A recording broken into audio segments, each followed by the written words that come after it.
Is this a party or what? This the big bag, sir. Take it out. Oh, yeah. Let's do it, y'all. Tonight the mood is right. Y'all them look so nice. Keep on playing this sweet down music. Say the people can't refuse it. Outside in the open air, holding my baby oh so near, with one hand in her hand and one arm around the waist. We having a party in the backyard. Oh yeah, party all night long. We gonna break a sweat until the morning comes. We gonna party till the break of dawn. Yes, man. Party, party. Miami has the Dolphins, the greatest football team. We take the ball from goal to goal like no one's ever seen. We're in the air, we're on the ground, we're always in control. And when you say Miami, you're talking Super Bowl, 'cause we're the Miami Dolphins, Miami Dolphins, Miami Dolphins #1. Yes, we're the Miami Dolphins, Miami Dolphins, Miami Dolphins #1.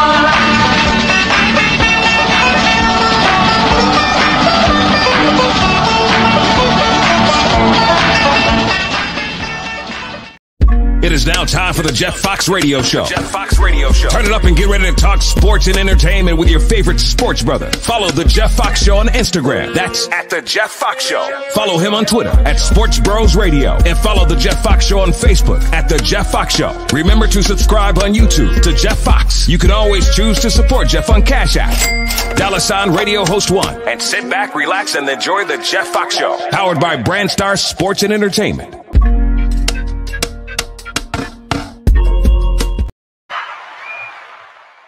What up, everybody? Welcome to the Jeff Fox Show, powered by Remix Sports and Remix Sports Media. That's where it is now, all right? So that's what's popping right here. We got a great show for you tonight. We're going to talk some Miami Dolphins, find out the Dolphins have a hard road to go, man, a very hard road to go. And, of course, share the link, everybody. Make sure you share the link with everybody that you know, because it's a new launch for the Jeff Fox Show. We're doing it real big here on Remix Sports Media and my YouTube page, all right? So we're going to get it popping. Don't forget, as you see down below, support the show at Radio Host 1 on the Cash App. And we're going to do it big this year. So surprise guests all season long. And, of course, we're going to get right into it as my main man, 50 grand, Lorenzo Ice-T Thomas, is in the building. Yes. Lorenzo. What's up, Jeff? Yo. Wait. You do? I got to come with my own applause. I need to bring my own applause. Yeah, Let me yeah. bring my Can you own give me applause. some? I got to bring my own applause up in here, man. Like, sheesh. I like that one. Give me that one. Give me that one. Thank you. Send me that in my email. Thank you so much. How you doing, man? I'm good, man. Everybody been asking for you, bro. Oh, yeah. Well, I'm here, man. You Yeah. know, I'm doing my thing in Orlando as well, but, and on Hot 105 on Saturday nights, but I'm here, man. Oh, you know where to find me at the game. I know where to find you. Right I at knew the where game. you was last night. Yes. Hey, man, listen, it's a new year, and I'm doing this thing big, man. Doing it. I'm probably going to go do this like every day of the week, man. Like I'm going hard. Oh, you going that hard? I'm going that hard, man. Okay. You know what I'm saying? So I got a good talking to from you-know-who, somebody we both know from the 4-letter network, and they were like, yo, you got to put in work, man. Put in work. Oh, who I was telling you should be speaking to? Yeah, sort of. Okay. So I'm putting in work. All but right. you know what? Mm-hmm. I know we're talking Dolphins tonight, right? But Okay. I don't know if you can see my shirt. I see your shirt. But yeah. It says Raiders on it. Yeah, I understand. I understand. The schedules are out for next year, and guess who we play again? The Dolphins. The Dolphins. And where is that happening? Is it in Vegas? Are we going to Vegas? Nope. Oh, it's going to be at Hard Rock Stadium. Oh, tell me it's in September. We don't know yet. We don't know the dates yet. Yeah, we don't know yet. Hopefully, it's early in September, and you have to wear those black jerseys, and y'all wilt under the South Florida heat by the second quarter. So. You know, I love the Dolphins, man. I want, and I'm not going to say wanted because the season is not over. It feels like it, though. Why are Dolphin fans reacting like this, Lorenzo? You were there last night. You saw all the excitement going into this game, the showdown against the Buffalo Bills, and you saw the excitement. That place was electric. It was electric. What happened? People are hitting me all day telling me they don't think that Tua is going to be that guy. Well, I mean, you got to give me one question. That was a lot right there. So give me one specific. We have to go back to week 4. Okay, when you were talking about the Miami Dolphins being unstoppable, and I had to tell you pump your brakes. I was like, no, they're not. No, they just scored 70 points. Blah blah blah. And I was like, no. And you were actually getting a little upset with me. I was like, no, not until I see them go up against the Buffalo Bills and show me that they can compete on the same field as the Buffalo Bills and walk away with the W. Yeah. And that next game, they went up to Buffalo and got throttled and lost by, I believe, was 28 points. 48 to 20, yeah. Yeah. So they got beat. You know, and there's some reasons, you know, why they have been losing these games, but I'm not going to bring up injuries too much because right now it's about, you know, all teams have injuries. However, some teams have it worse than others, and the Dolphins probably have. Out of all the teams going into the playoffs this weekend, they probably have more injuries than anyone else. I ain't gonna lie, y'all got hit by the injury bug like a motherfucker last night. For real, it's just kind of. We cursing on it? Yeah. Okay. All right. We Remix Sports, man. We can do what we want. It's our show. We own our own shit. So okay. Sorry. I know I blindsided you with that one, but yeah. I don't know, man. Something changed with this team.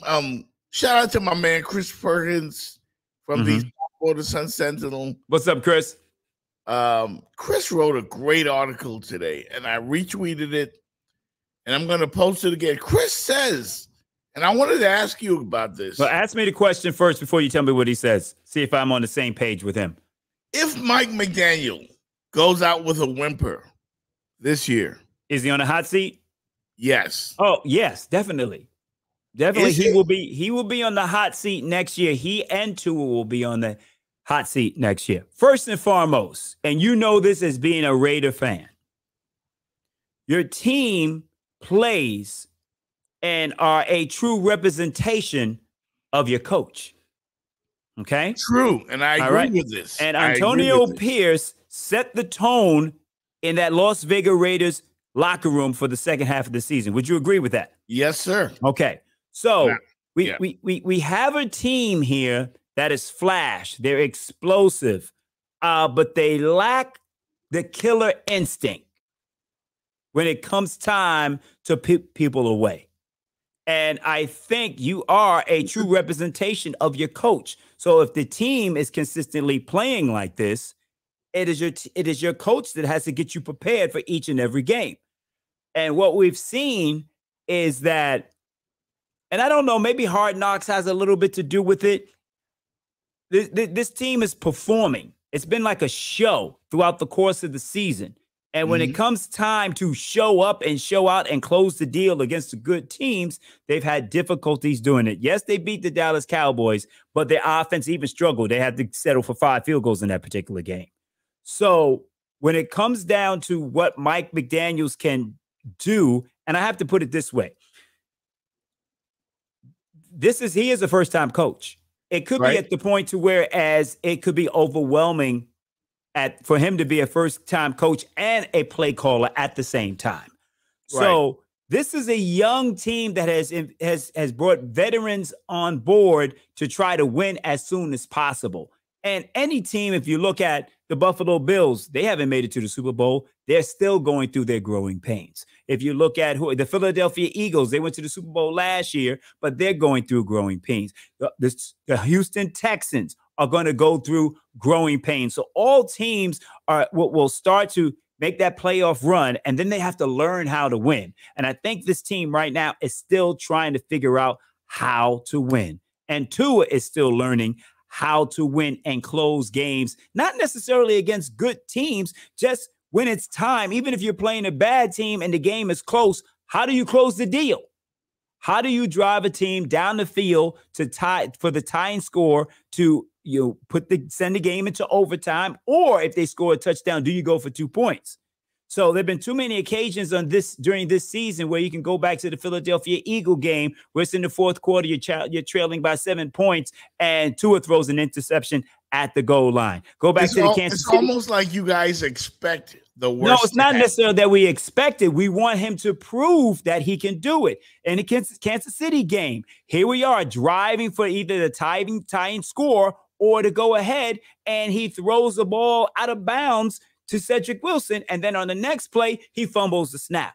So there's so many. The Ravens game in the second quarter, it's basically 14-13 and becomes 21-13, and the 2-minute warning comes up, and you're rushing to call a play before the 2-minute warning. Who does that? And he ends up throwing an interception. So it's like when crunch time comes, and we can talk about last night, I said it in the stadium. Okay, the defense stopped him, stopped the Buffalo Bills. Tua, it's now time to shut up the critics. What does he do? As soon as Tyreek gets hurt, goes to the sideline, he throws the ball to Chase Claypool, and he stares him down the entire time. I'm sitting in the end zone. I saw the safety take off. Y'all rough Dolphin fans, man. Yo, no, Dolphin but when he continued, hitting me all day. But I'm giving you the facts. Yeah, he stared down Claypool through that entire pattern. And the safety was there before Claypool got there. So why does he continuously do things like this in crunch time?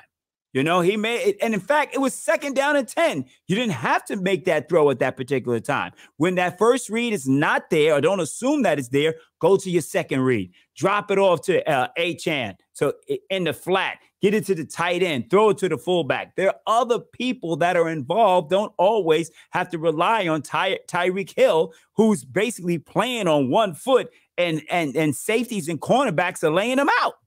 Yeah. Because you're leaving them out there to dry.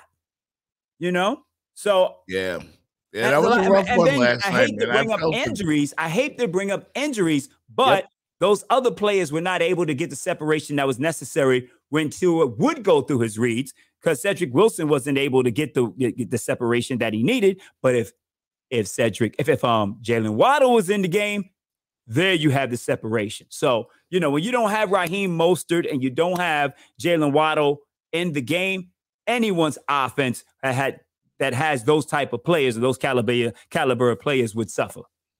I agree with you, Lorenzo. And I think that, and I hate to come to this conclusion, but I think Mike McDaniel figured out a great way to use Tua, because the first thing he had to do was put confidence in this young quarterback. When he came here, Brian Flores really wanted, and we all know he wanted Deshaun Watson. That's right. He ain't doing much better. Well, and I know he disagreed. Actually, before that, he wanted Jordan Love. That's what he really wanted. Yeah. That's what he wanted to draft. I know he did not believe in Tua. Right. And what Mike McDaniel figured out was what Brian Flores couldn't figure out, was like, look, once Tyreek Hill became available, mortgage the future, mortgage the house. Let's get this guy in. And then he figured out how to use Tua like this. Let's take a look. Swipe the tight end in motion. Tagovailoa throws. Touchdown. Tyreek Hill in front of Benford. Puts Miami back in front. And he sticks. The key is that you know, he uses Tua, he gets the ball out of his hands quickly. He doesn't have to read so much, the defense or whatever. But I mean, now they're getting exposed. Well, they're getting exposed. It's a quick hitting offense to a certain extent, but they're not healthy. Yeah. So when you don't have a healthy Jalen Waddle, you're able to surround Tyreek Hill with 4 or 5 defensive backs. All over. And they are all over. And if you remember that Ravens game, but what Mike McDaniel has to start doing is making those adjustments. What Buffalo did last night in the second half of the game was Achane was eating them alive. I believe, they've rushed for over 100 yards in the first half. So when they came out at halftime, Buffalo said, okay, we're going to stop the running game. We're going to stop Achane and force Tua Tagovailoa to beat us.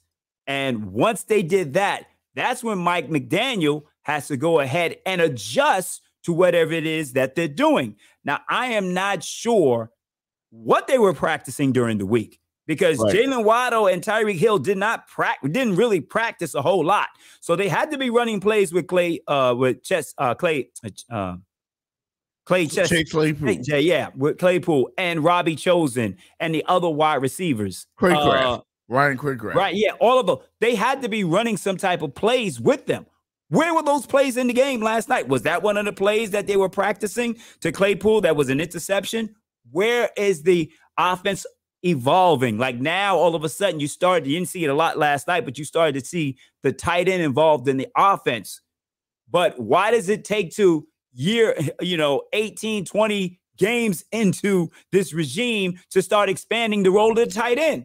Why can't it be, from the beginning? I know the whole offense is based on Tyreek Hill and Jalen Waddle, but if Waddle's not practicing, who's running his routes? Who's playing his position? The offense has to be expanded, and he has to be able to do a better job of adjusting to whatever the defense is doing. And I don't think that, well, of course, when you get a total of 57 yards in the second half, and I couldn't believe that. I couldn't believe that. I couldn't believe that. I couldn't believe the Dolphins. It was the first time this season that they punted 4 times in a row. Yeah. First time. I didn't realize that in the stadium, but there were so many factors that, there were so many negative plays that, they were at a 2nd and 14, 2nd and 15. You can't win during that way. It was like I was counting Buffalo's negative plays, and they were far and few between where they had minus yardage. Everything was going forward until they would get in the red zone, and that's when Josh Allen would throw an interception in the red zone or fumble the ball. Unfortunately, most of his, I think all 3, if I think about it, all 3 of his turnovers were in the red zone. You need them to happen on the other side of the field so the offense can benefit from it. And that was what was disappointing about last night's game. And the offense wasn't able to do anything, but you're handcuffed if you don't have Jalen Waddle and you don't have Raheem Mostert. You just got in the offseason, do whatever you can to improve your wide receiver 3, 4, and 5. Yeah, Rodney Demon, man, just hit us in the chat room and says that this season is over. Like, do you believe in Lorenzo? I mean, you're right there next to Papa Pump in the stands. You're in the know. Follow this team very closely. Very. Do they have a chance? Do they have a chance to beat? Do they have a chance to beat? Do I believe they can beat Kansas City? Yeah. I believe they can beat Kansas City if Jalen Waddle plays and if Raheem Mostert plays. Okay, if they play, based on the way Buffalo didn't look good last night. Exactly. Okay, we were winning that game. It was 14-7. It was 14-7 in the fourth quarter until the punt return.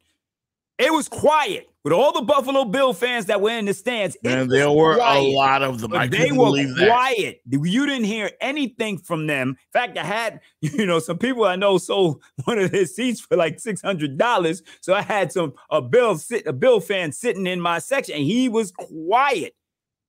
Then when that punt return happened, that changed the whole momentum of the game. So, but to say, do they have a chance? Yes. Xavier, I don't know if Xavier Howard's going to play. However, Kansas City, your Raiders went into Kansas City and beat them. The Chiefs are not the same. They're not the same team, and their wide receivers don't scare me. So and the Miami Dolphins played them well. If it wasn't for Tyreek Hill fumbling that screen, which I hope they get rid of it and don't run it again this week. But if it wasn't for that screen play that Tyreek caught and then fumbled and was returned for a touchdown, the Dolphins held the Chiefs to 14 points, and they had about 57 yards of total offense in the second half. So the difference is we don't have Jalen Phillips and we don't have Bradley Chubb. We don't have Van Ginkel. We don't have Jerome Baker. We don't have Good. And the defense, I'm not sure who's going to be out there playing. They may have to sign a couple of people off the practice. Van Ginkel is out. Van Ginkel is out. Yeah, he's out. He's out. So Van Ginkel, Jerome Baker, who made a great play last night. He's out. As a matter of fact, he's out. Yeah, I said it. I said they were out. So along with Good, the linebacker, pass rusher, I can't remember his first name right now. He's out. So that's a lot of people to be out on defense. But, it's not necessary. Kansas City hasn't been, world beaters. They're not the same Chiefs from last year. They missed their offensive coordinator, and ever since he left, things have been different for them. Same thing with the Philadelphia Eagles. They lost 2 coordinators in the offseason, and they are struggling. So I just think the question you asked me before in reference to Mike McDaniel, he's still learning. This team is still learning one another. It's the first year, even though he's been coaching defense forever, it's the first year for Vic Fangio coaching these particular players, and we see how the defense was performing earlier in the season compared to how they're performing now. Yes, they gave up a whole bunch of yards last night, but the Vic Fangio defense is all about bending but not breaking, and they caused Josh to throw two interceptions, and that strip sack fumble recovery by Christian Wilkins was incredible. So this defense is still learning his system, and they've had to deal with injuries. Javon Holland, who was rated the #1 PFF safety before he got hurt. Connor Williams, the #1 PFF graded center, when he got hurt, that affected the offensive line. Losing Isaiah Wynn, the left guard, having Robert Hunt out for all of that time hurt. Teron Armstead in and out of the lineup. There's a stat out there where the Miami Dolphins, not including last night, have had 47% of their snaps by backups on their offensive line. 47% of the snaps throughout this season. That's among tops in the league. And that's the tops. And then there's 20. If the average good team has 26, the Buffalo Bills, 4% have been by backups. So the Dolphins is dealing with, and that's why you haven't seen the offense performing the way they normally do, is because of the instability of offensive line, and 2, are having to get rid of the ball so quickly and not having time to go through all of his reads. So he's just locked in on that first read, not going to the second, because he doesn't have a whole lot of time. And I think that's what they have drilled in his head all off season, prior to this season. Look, you got to get rid of the ball fast. He's just programmed to get rid of it fast instead of taking time to go through all of his reads, because he should not have thrown that. Both his interceptions were thrown into double coverage. Yeah, he should have thrown them. Yeah, shout out to my man Rodney Tayak and Jermaine Boss Carter, big time Dolphin fans checking in. Dolphin Nation is down on tour right now, and as they should be. Yeah, they're ups and downs. It's a long season, Lorenzo, and as they should be. He is down. Wait, hold on. He is down on himself. Yeah, you know what I'm saying? He's down on himself right now. So I saw something that disturbed me last night. What was that? What disturbed me was when the Dolphins got the ball back, and it was after they made this great play. It was actually the big stop on fourth down. Yeah. Mm-hmm. And they got the ball back with about a minute and 50 left to go and no timeouts, right? I will tell you, as a Raider fan, when we had Derek Carr and that type of situation occurred, and Derek Carr got the ball back, I felt we would win the game every time. He didn't always come through. Right. But I felt we got him down. Derek Carr's going to take us down the field. And you know how the Raider fans reacted to him. Dolphin fans, when you got the ball back with 2 minutes left, after a great play on fourth down, I could hear my cousin in the other room. Watch Tua mess this up. And you know what happened? He messed it up. I was in the stands. Actually, I sit in the end zone where the Dolphins tunnel is. They come out of the tunnel. So basically, the Dolphins were heading in my direction. Yeah, you guys sit right in front of the press box, so I can see you all the time. Yeah. Yeah. So I turned to all the people in my section and basically said, this is the time where Tua needs to show up and shut up the critics. This is a legacy drive for him to be able to drive down the field. And I think Mike McDaniel, had they scored a touchdown, would have gone for 2. I believe he would have gone for 2. And this would have been the opportunity for Tua to shut all the critics up, at least for a week. And the fact that he continues to do what he always does is stare down the wide receiver. He doesn't read defenses. Sometimes he does, but sometimes he doesn't. So he gets caught up. And it was second. What drives me crazy is that it was 2nd and 10. It wasn't like a 4th down. It was 2nd down. And it's almost like, okay, Tyreek is not on the field, so I have to make this pass to Claypool because. So you feel like he panics? To a certain extent, yeah. When that was a play, Tyreek just got walloped and went limping to the sideline. So Tyreek wasn't out there. So you have no Jalen and you have no Tyreek. And then Claypool comes out there and he's running, that pattern, kind of like a post pattern towards the sideline. So, and he said, I think you guys should have used him more too. I don't understand why. I know he's a big guy right in the middle of the field. Yep. If you got Tua, if you got Tyreek or Jalen Waddle running behind the linebackers, just have Claypool run a nice little curl right there in front of the linebackers. He gonna break a tackle. That's what they do with That's what the Bills do with Stephon Diggs. Boom, they came out. Boom, quick out to Diggs. Boom, curl right in front of the linebackers. The linebackers dropping like 10 yards back. Boom. What is Josh Allen do? Dumps it off to James Cook. Well, I'm so proud of him. I mean, why I don't see that with Jeff Wilson? Why I don't see enough of that with Raheem Mostert? Why I don't see enough of that with Devon Achane? Dump it off. Let them do what they do. Hit your wide receivers in space. Your running backs, get them in space. Well, that's what they were doing earlier in the season. Granted, they didn't have all these injuries, but that was the genius of Mike McDaniel. He got the ball out of Tua's hands quickly. He got his playmakers the ball in space.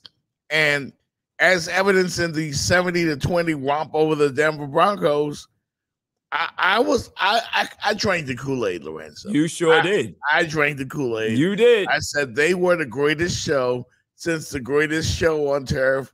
I started calling them the greatest show on surf. And we all thought this was a record set. As a matter of fact, I'm looking at the stats right now. Number 1 offense in the NFL. Huh? They finished still with the number 1 offense in the NFL. Number 1 offense in the NFL and one of the best offenses in the history of this organization. Right. So why doesn't anyone believe that this team can catch lightning in a bottle again? I mean, it's point lightning in the bottle. Not with all these injuries. Now, can they beat Kansas City? Yes, but going into Baltimore with Josh Allen had all day to throw the ball last night until Vic Fangio started, dialing up some blitzes. That's when some things started to happen. But prior to that, with that 4-man rush, normally we can rush 4 and get pressure when you have Jalen Phillips and Bradley Chubb. You normally can do that. I'm reading these comments, bro, and I can't see them. Yeah, like they're hitting me on Facebook, man. Jerem Carter says, y'all ain't saying nothing about Hill dropping passes, though. Well, and I'm going to get Jerem on in a little bit. But look at his usage. Look at the usage. Look at how many times. He was exhausted. He was carrying. Exhausted. He dropped some passes, but when I'd like to see how many targets he had this season. He I don't know how many passes. I don't know how many receptions he had. I have Tyreek's numbers. His usage, he was beat up out there last night. Tyreek had 7 catches last night. How many targets? About 13? I don't know. And how many hits did he take? I know for the season he has 119 receptions. That's a lot. That's his a lot. usage, and you got to think about how much he runs from sideline to sideline, just in the backfield. So, but to watch him when he's walking off the field, and if you're just when you're watching him on TV, that's one thing. But when you're at the game and you're seeing him walk off the field like he did on that last play, he was beat up. So yes, he did drop a pass after they called pass interference, and he got grabbed. But just imagine having the ankle injury that he has and trying to fight through it. So anytime you hit, anytime you land, it was a gritty effort, though. It was a gritty effort. Yeah, but anytime you get hit and you get slammed to the ground, and they were laying the wood on him. Yeah, it's going to happen. So, but that's when you have to have your other players step up. Right. That's when the other wide receivers need to step up, and we didn't get it from Claypool, Chosen, Barrios. Or Cedric. Cedric did a little bit, but he wasn't getting enough separation. Right. All those passes to Braxton Berrios and Cedric Wilson, those guys, them corners was right on them. It was tight windows, and we know Tua throws the spots. Right. So if he's throwing us, he's not going to throw a wide receiver open. He's throwing to that area and waiting for that wide receiver to run into that area. That's the basis of the offense, and that's how it operates. Now, he will do it from time to time, but it's not something that he does on a consistent basis. So, going into the offseason, Ced's probably not coming back. He was getting paid $7-8 million and restructured his contract. So, they've got to get some more wide receivers that are similar. They need to get a big body, so I think they should bring Claypool back, but they need to get some, some other wide receivers in there that can play the roles of a Jalen Waddle or a Tyreek Hill to take some pressure off of them. Well, you need depth. Nobody does it, with just starters only. Makes it. This is the NFL. It's not Madden. They're not always available. And our friend Jermaine Carter is going to jump on it a little bit, Lorenzo. Okay. And then give you a little fan's perspective. I sent him a link because he's been blowing us up in the chat. And, what is he saying? He's not saying much. He's not giving the Dolphins a whole lot of love, and I'm surprised because he's the number one. He's a huge Dolphin fan. You do got to give him. You have to give him love, because had you told any Dolphin fan at the beginning of the season, would you be, 11-5?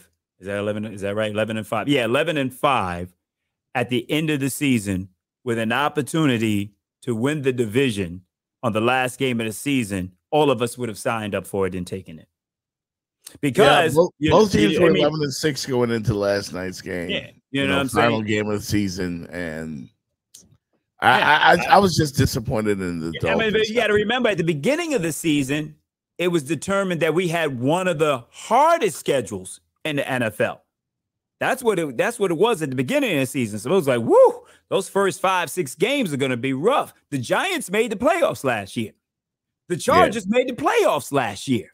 You see what I'm saying? So many of those teams that we played early on in the season were better the season before. So we had a hard season coming in. Now, did we know that these teams were going to play as poorly? Well, the Chargers played that first game, played pretty well, and the Giants competed. So I just mentioned those two teams because those are two former playoff teams from the previous year. So when you look at it from the beginning of the season, would you look at the achievements by, 1,000-yard running back, 2,000-yard wide receivers, and a 4,000-yard quarterback?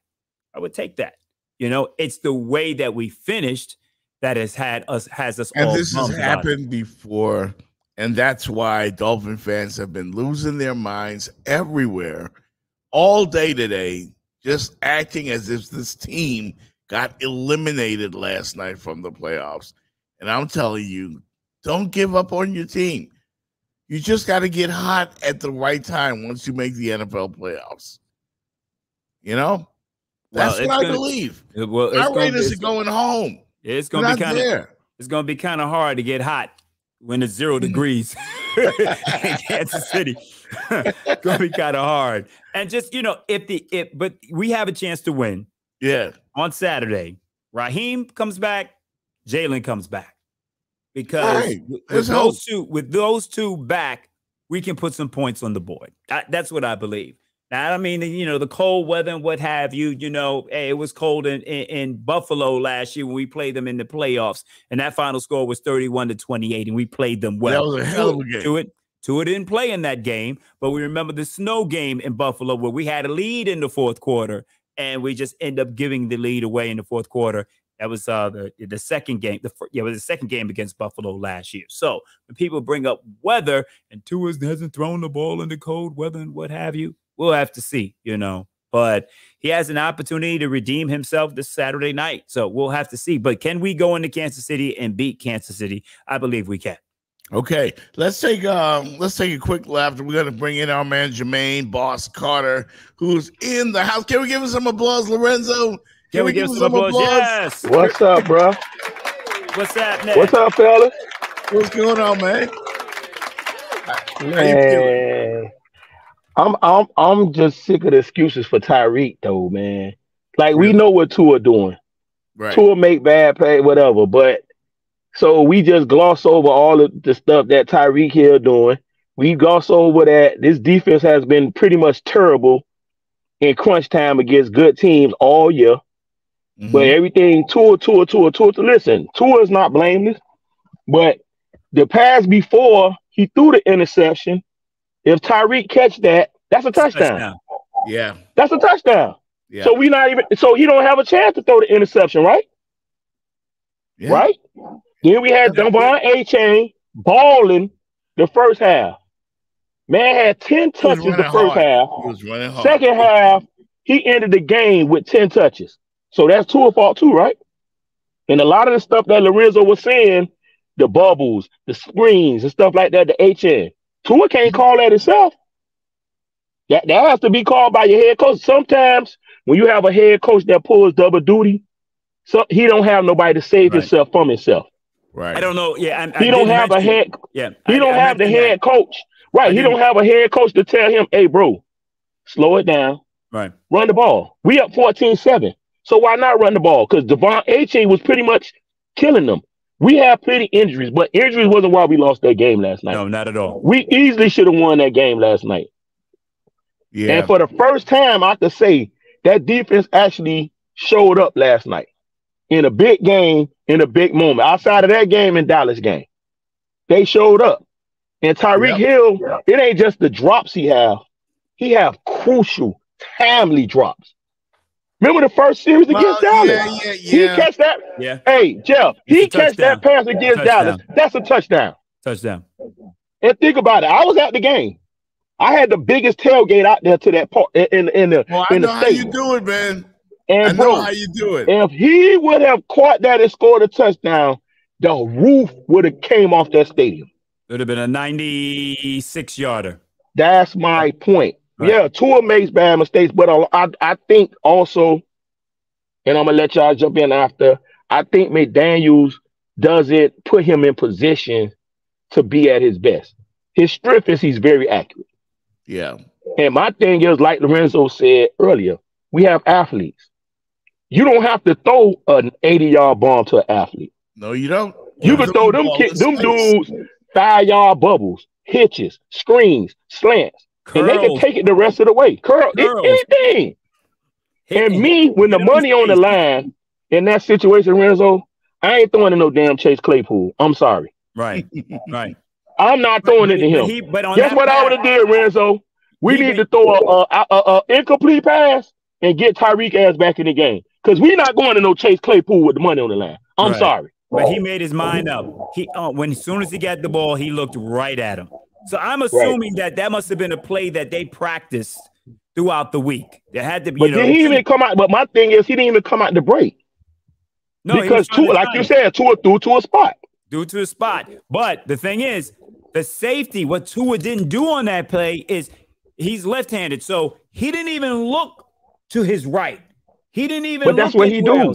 And that's the problem. Okay, but Mike McDaniels done had him for 2 years though, Renzo. You got to fix that. I mean that's Tua.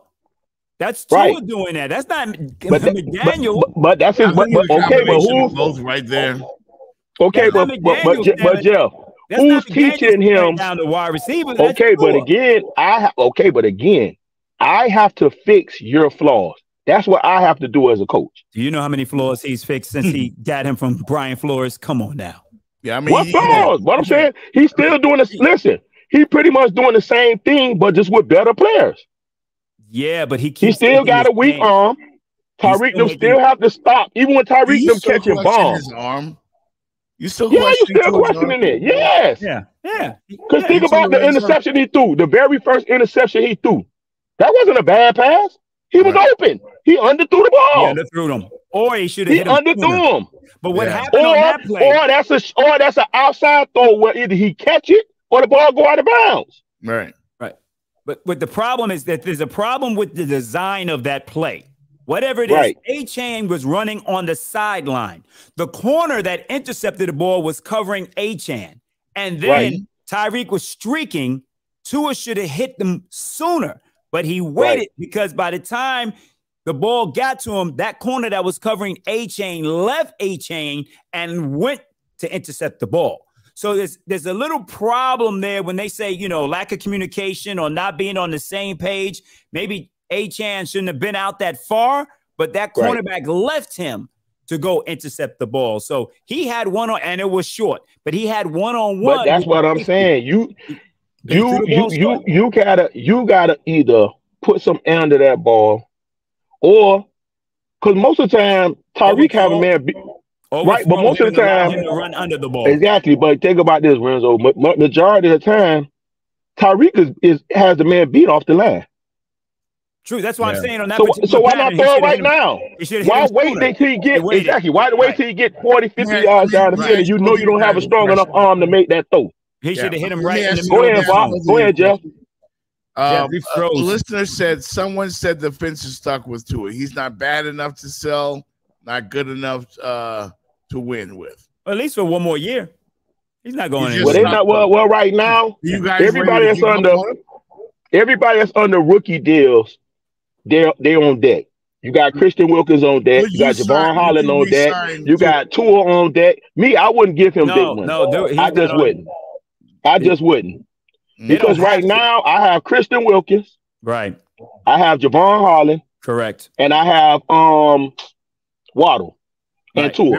You remember they already extended Tua. So they don't have to do anything this year. So they should, but I'd say give me one more year. Okay, Renzo, we're gonna play devil's advocate. Don't think how you think. You Tua agent, right? Mm-hmm. You gonna walk in the Dolphins office and say what? My man is what, 3rd or 4th in the league in touchdowns, right? Right. Yep. He's in the top 5 in completion, and he's number 1 in the league in yards. Okay. That don't give you something to leverage the bargain with. Then what do? I pull out. No, you're going to be his agent. I want you to be his agent right now. Okay, yeah, I'll bring that up. But what I know I'm going to have to deal with is the other side is going to bring up all the statistics against the great teams. But I don't care. But what did you just say? I'm 11-6. I'm in the playoffs. I was in the playoffs last year. I was having a great year last year before I got hurt. Mm-hmm. I'm in the Pro Bowl this year. Mm-hmm. I'm leading the league in passing. Mm-hmm. No matter who we played against, because guess what? Buffalo in the same division. So Josh Allen played these same teams. Because that's the thing that I don't want to hear. Same thing with Detroit. Detroit got that good record against crappy teams. Dallas Cowboys, crappy teams. Dallas Cowboys and Miami Dolphins, that was the knock on both of them all year. That neither one of them was able to beat a good team. Dallas did it with who? Philly. And Dolphins did it with who? Dallas. Outside of them two, neither one of them beat a team with a winning record. And you have no control over who on your schedule. Exactly. Because guess what? One of them crappy teams. What is your point? What's the point that you're making? Because you already know what my counter is. No, but what I'm saying is we're saying that we're not going to give him money because of his statistics. I mean, because of the not winning. Okay, but we have people that's getting money off of statistical numbers. Not winning when it counts. Not winning. Well, Justin Herbert just signed an extension. Ain't won nothing. Nothing. That's them. Nothing. He has not won one thing. He has not been in the playoffs. He hasn't done anything. And he's still getting talked about. Lead against and that's my point. And that's my point. And my thing is, Lorenzo, if they're going to be critical, do it across the board. Don't just single out, we're going to give it to Tua. Because at the end of the day, what are we putting? Why is he in the Pro Bowl? Are you going to pay him $50,000 a year? Listen. I don't think none of them. I don't think that was worth his contract. So that would be I don't think that was that. I don't think Tua is worth that. I don't think Justin Herbert is worth that. I don't think Justin Herbert is worth it. But guess what? You only get paid the market. Remember when the Miami Heat got stuck paying Hassan Whiteside? Yep. And he wasn't worth it. And that's exactly why we shouldn't pay Tua. Same thing with Dak. So Jerry Jones told Dak in his face, "You robbed me." It sounds like we're arguing about the same thing. Yeah. Or we're debating about the same thing. We agree with one another. You agree with the fact that if we agree with one another. Lorenzo, you agree with if the market calls for Tua to get, the market's not going to call. The market's not going to call for him to get that. But it is because everybody who's up next, that's what they get, Rizzo. Just like with that, they're going to attribute it to Mike McDaniel. If he was a free agent right now, free agent right now, how many teams do you really think are going to pick up the phone and really try to come and get Tua Tagovailoa without Jalen Waddle and Tyreek Hill? How many teams? Really? But the fact is, Tua does have the numbers to get paid as Dak. But what did he do? But what did he do in crunch time? It doesn't matter. But what I'm saying, but my arguing point back to you is, what the hell has Justin Herbert done? I don't care about Justin Herbert. You said you don't care, but I'm saying the market. We just agreed that the market is wrong. No, me and you saying the same thing. We're not going to pay the market. But guess what? When Dak walked in that office and Dak got paid because of the market. Hassan Whiteside got paid for the Miami Heat because of the market. Justin Herbert got paid because of the market. Same thing with Tyreek Hill. I don't think Tyreek Hill should be the highest paid receiver in football. But what happened? Christian Kirk went up first. Devon Adams went up second. Tyreek Hill wanted more than them. So this the market, bro. We're arguing the same thing, like you said. I know. But what I'm saying is, whoever is up next, right or wrong, benefits from the market. He's not up until the end of next year. You don't have to do anything next year. But what did I say, bro? I wouldn't give him nothing. I wouldn't listen. I'm not listen. You know who I'm thinking about right now? I'm thinking about Christian Wilkins, Jalen Waddle, and Javon Holland. So why are we even talking about Tua? I'm saying don't. No. Jeff brought it up. I didn't say nothing about him getting paid. Here's why, guys. Hold on for a minute. Here's why. Because Tua Tagovailoa ranks in the top 5 with the year he just completed. All right, last night he was 17 of 27 for $173, 1 touchdown, 2 interceptions. Right against our division rival. Yeah. All I gotta do is pull up his numbers against the Buffalo Bills. Go ahead, Joe. I have numbers. The top 5 seasons of Miami Dolphin history. The top 5. Pull up his numbers against the Buffalo Bills. I don't care about that. History. Pull up his numbers against the Bills. These are numbers that his agent will be using, Lorenzo. They're going to tell you he has the 3rd highest yardage total. Who is they? His agent. But I don't care. I'm going to talk about what did you do against Buffalo? Twice. You did nothing. All right. What did you do against Kansas City? You threw a ball out of bounds and you fumbled a snap. What did you do against Philadelphia? You threw an interception at the end zone. Basically, if you were in Chris Greer's seat. Now I'm not paying him. I'm doing exactly what I'm taking care of Christian Wilkins. I'm taking care of Javon because you need to surround Tua with so much in order for him to be good. So you have to have. But that's all of them. But Rizzo, that's all of them. What good quarterback winning without some good weapons? I'll wait. Brock Purdy. Brock Purdy. What happened with Brock Purdy? Listen, what happened with Brock? Perfect. Oh, I love that you brought that up, Jeff Fox. Yep. What happened when Brock Purdy guys was out the Atlanta? What happened? Exactly. He went on 3, right? He went on 3, right? Mr. Irrelevant. Mr. Irrelevant went 0-3 without his guys. Who just won the AFC East? The Ravens. Buffalo. Buffalo. And what did Buffalo? Hold on a second. And what did Stephon Diggs do over the last 5 games? What has he done? Numbers wise, Josh Allen has been able to win the next 5 games without having a wide receiver. Yes, he is a threat, but he didn't have great numbers. But guess what? So you can win games without. But guess who made up for that though, Renzo? James Cook. Exactly. When you listen, we have one of them in our backfield that our coach doesn't use. We got 2. Yeah, but one of them wasn't there last night. But we got. So my thing is, the game was manageable. It was 14-7. Why aren't we using Devon A-Chain? Why aren't we using him? Because guess what, Rizzo? I want to play keep away.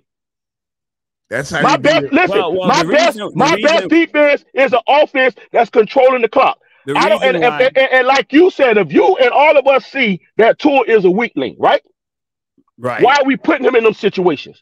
Why are we putting the ball in his hands in those situations when we are 14-7? That goes back. Go ahead, Jeff.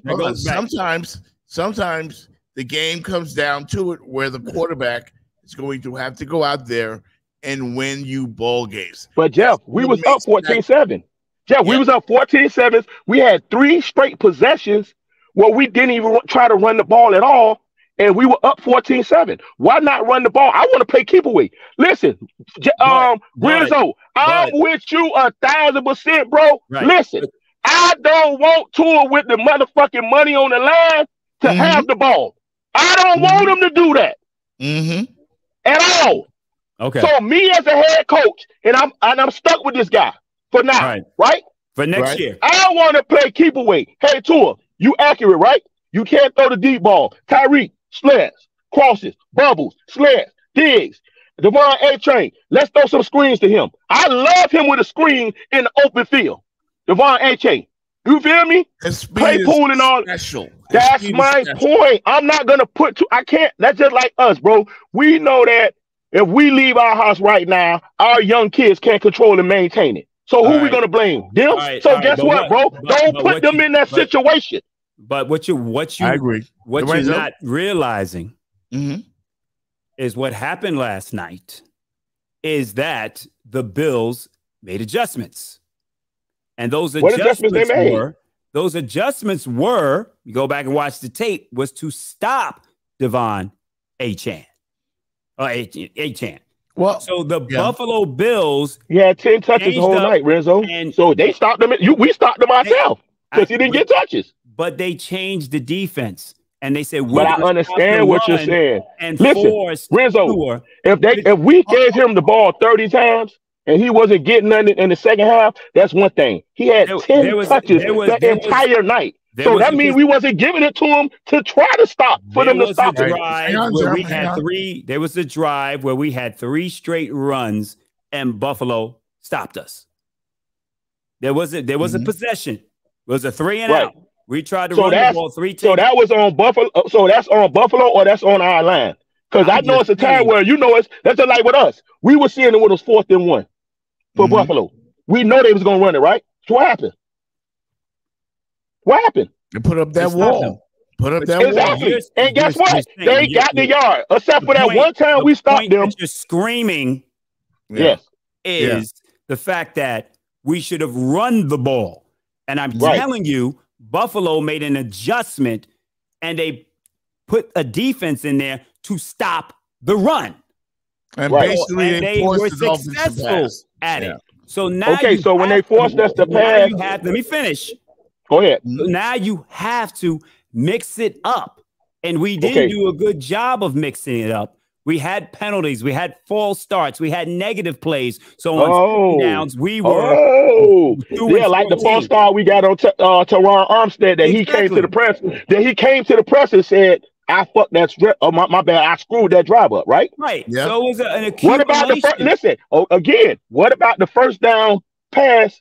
The throw that Tua threw to Tyreek that he dropped that would have got us the first down. What about multiple? That's what I'm trying to tell you, Fox. It's multiple passes he dropped that were first downs. There were multiple passes that Tua threw high up over Tyreek's head where he had to jump up in the air. There were multiple passes that he threw the ball into the ground where guys had to try to dig it out of the ground. So okay, so if he did all that there, how do we end up with 200 reception receivers? Well, not in that game. Who threw him the ball? Have it last night. I'm just saying, we did have it last night. Tyreek dropped the touchdown. What you talking about?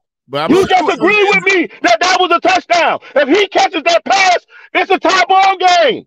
So why are we just glossing over that? If Tua, why are we glossing over that though? You finished that? Did you finish your point?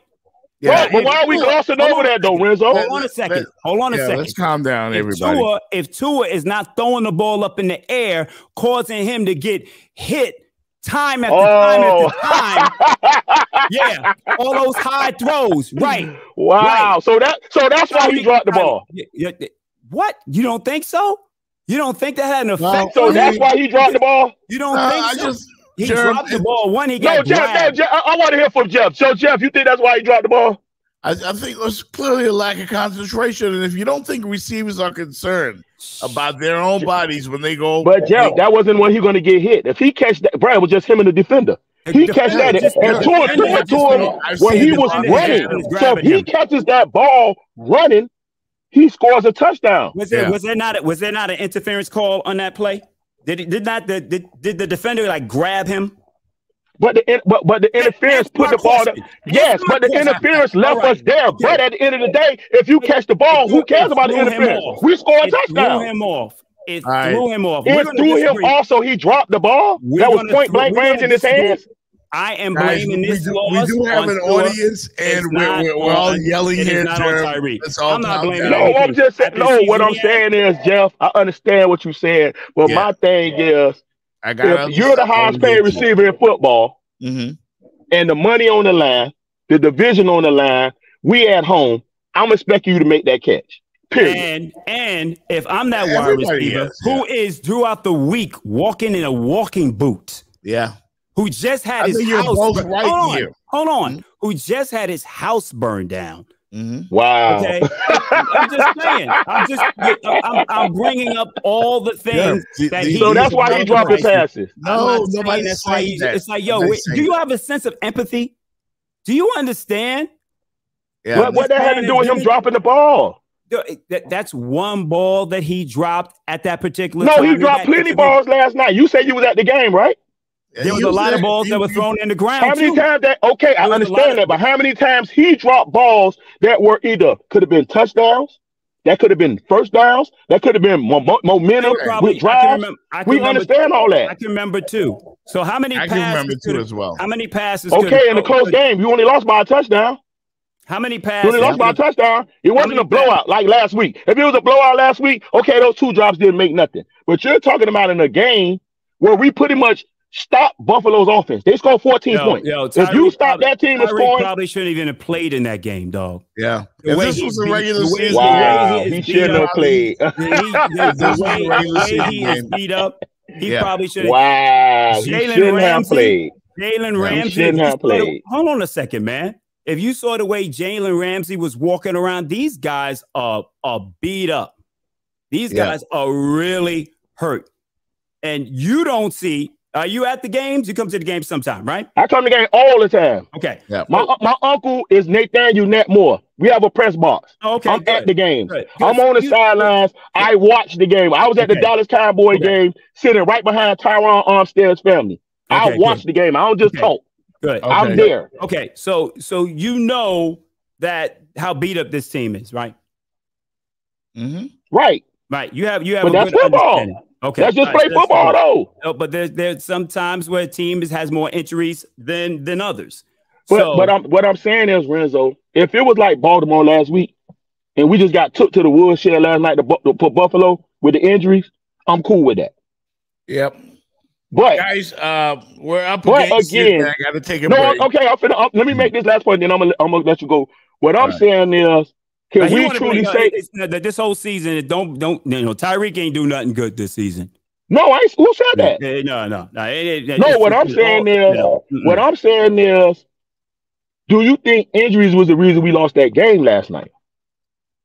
If I would say no. The defense performed admirably. They gave up a lot of yards, but basically, I would say The defense, I mean, the injuries contributed a great deal because there was only one guy out there doing anything on offense from the receiver's standpoint. Yeah. If Jalen Waddle was on the field, of course, we know it was totally different. The Mozart was there to have been different. You make that's so when you say that the injuries have something to do with the game, I'm saying, yeah, if Jalen Waddle's out there, the outcome is totally different. Because when you see Cedric Wilson running those routes and he can't get separation, Jalen Waddle's getting that separation.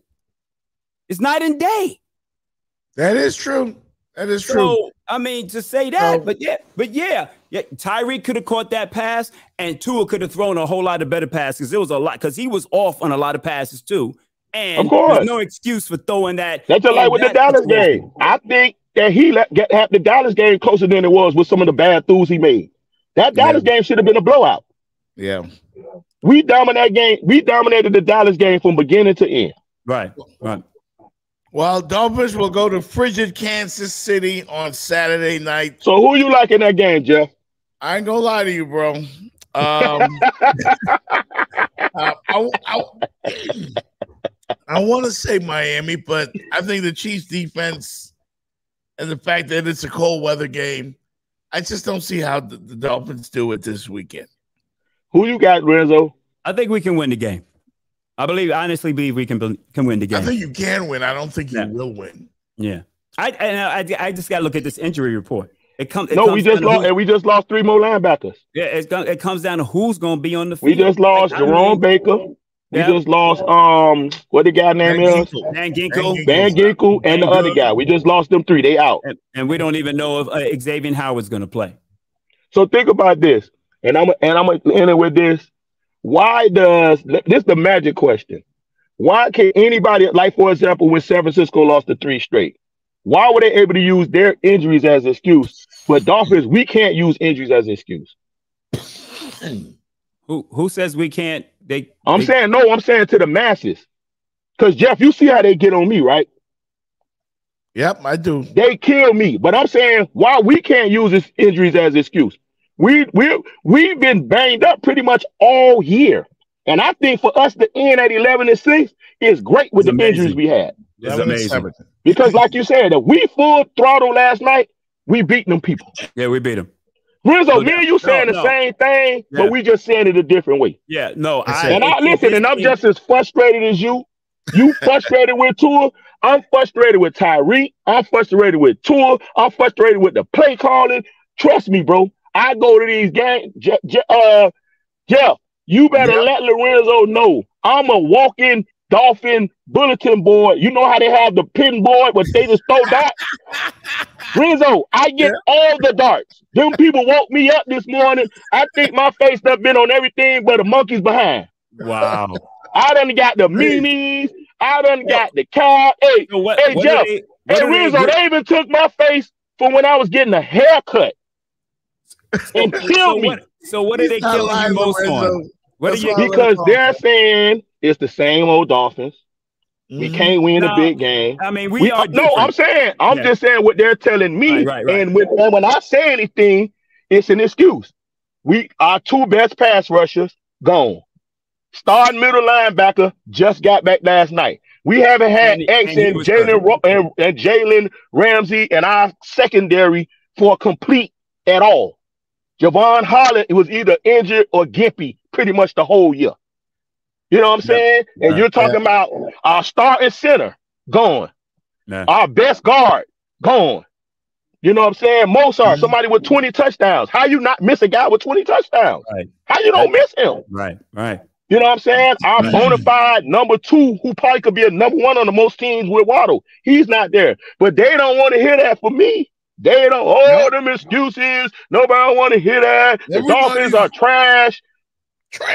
It's what it is. It's that same feeling that comes back again. But this team is not the same old Dolphins. You know what I mean? They're not. They're not the same old Dolphins. They're not. They're not the same old Dolphins. Because, so what do we do? So what do we do, fellas, moving forward with Tua? With Tua? I would say you cross that bridge when you get there, because otherwise you'll be here all night. No, but you got it. But guess what, fellas? We got to make a decision. Because if we thinking that he's not the answer, Renzo, how we go into next year with him? No, he's going to play next year. He's going to play next year. But do you think, what do we do to fix them flaws in the offseason? Because he's going to do the same thing when we in these games and we in these situations next year. I mean, get a good backup. I'm just wondering. I know they do a 2-minute drill in practice. I know they do, and he's throwing against. He's throwing against two of the best corners in the NFL in practice. Facts. So, and I mean, this is a good secondary. So who do we blame this on, fellas? Who do we blame this on? Do we blame it on the coaches? Do we blame it on Tua? Who do we blame this on? I'm wondering if in practice that they ask the court, and I think I heard this when Flores was the coach. Mm-hmm. They asked the cornerbacks not to be as aggressive. But that don't help him, bro. To allow Tua to be. No, but what I'm saying though, Renzo, that don't help him because a situation like this, right, Fox? Like Jeff, this don't help him. I know. Now he's being exposed. Listen, I would do everything except hit him. Yeah, don't hit him. But I have to show him looks. I have to be aggressive with the receivers. I have to show him things, especially now it's playoffs. We're not playing the Jets and all these lousy teams that we beat up on. We're not going to see none of them in the playoffs. Right. We're going to see people like Buffalo. Buffalo played like this is a division game. This is a playoff. Buffalo been playing like that for the past 5-6 weeks when they were 6-6. That we playoff mode from 6-6 on. And then again, we don't lose to Tennessee. We're not even in this position. For real. Great point. Great point. Great way to wrap it up. We don't lose to Tennessee. We're not even in this position, Remember the Titans. Remember the Titans. Remember the Titans. Hey, Jeff. Thank you, man. Thank you. Hey, bro, I love y'all. Hey, Renzo, see this what I needed, dog. See, you and Jeff, y'all was too calm, bro. I had to light you up a little bit, Renzo. See, Renzo face red, and see, I had to do that, bro. I'm here to, Jeff, I'm here to help the show, Renzo. I'm here for you guys, bro. Yo, man, we appreciate you, man. They love you in the chat room, man. It's not red now. That was just hey, love y'all, man. Appreciate y'all, man. Keep going, man, with the show, man. Good things, man. Love y'all boys, man. All right, man. I ever argued with someone so much that agreed with the same thing I was saying. Thank you, Jerm. Appreciate you, bro. Woo. Oh my God, he gave you a workout, Lorenzo. Yeah, I don't know what happened to my camera. You are frozen. Yeah, I don't know what's going on there. I'm gonna try to fix that during the commercial break. I'll be right back. The funny thing is we're agreeing on the same thing. He just doesn't like the fact that Tyreek's not getting enough blame. And you know the thing is there are a couple of times where we're like, damn, but he almost gets a pass. Right. Because he does so much. You see what I'm saying? So because he performs all the time at a Pro Bowl level, and it's times where he has dropped the ball. And he's right about that Dallas game and that pass there. He caught that. That's a 96-yard bomb. I remember that. That is a touchdown if he does catch that pass. He did get grabbed, thrown off, but I'm watching him after plays, and I'm watching his body, and he's hurt. He's hurt. So when you're playing hurt, things like that do happen. Now, do you have any empathy? I can't have any empathy. I was about to use that word. When you're doing backflips in the end zone, it's like, oh, your ankle is fine. But they were destroying him last night. They were giving him the wood a whole lot throughout that game. He was catching the ball and getting pummeled. So you do get alligator arms after a while when Tua is throwing those balls high and, in the dirt, and you have to go down to the ground and get him. But he's right about that. He just feels as if some people should get mad at Tyreek, but Tyreek tends to get a pass. Yep. And I mean, right. I mean, you got to give him a pass, especially with the way he's played this year.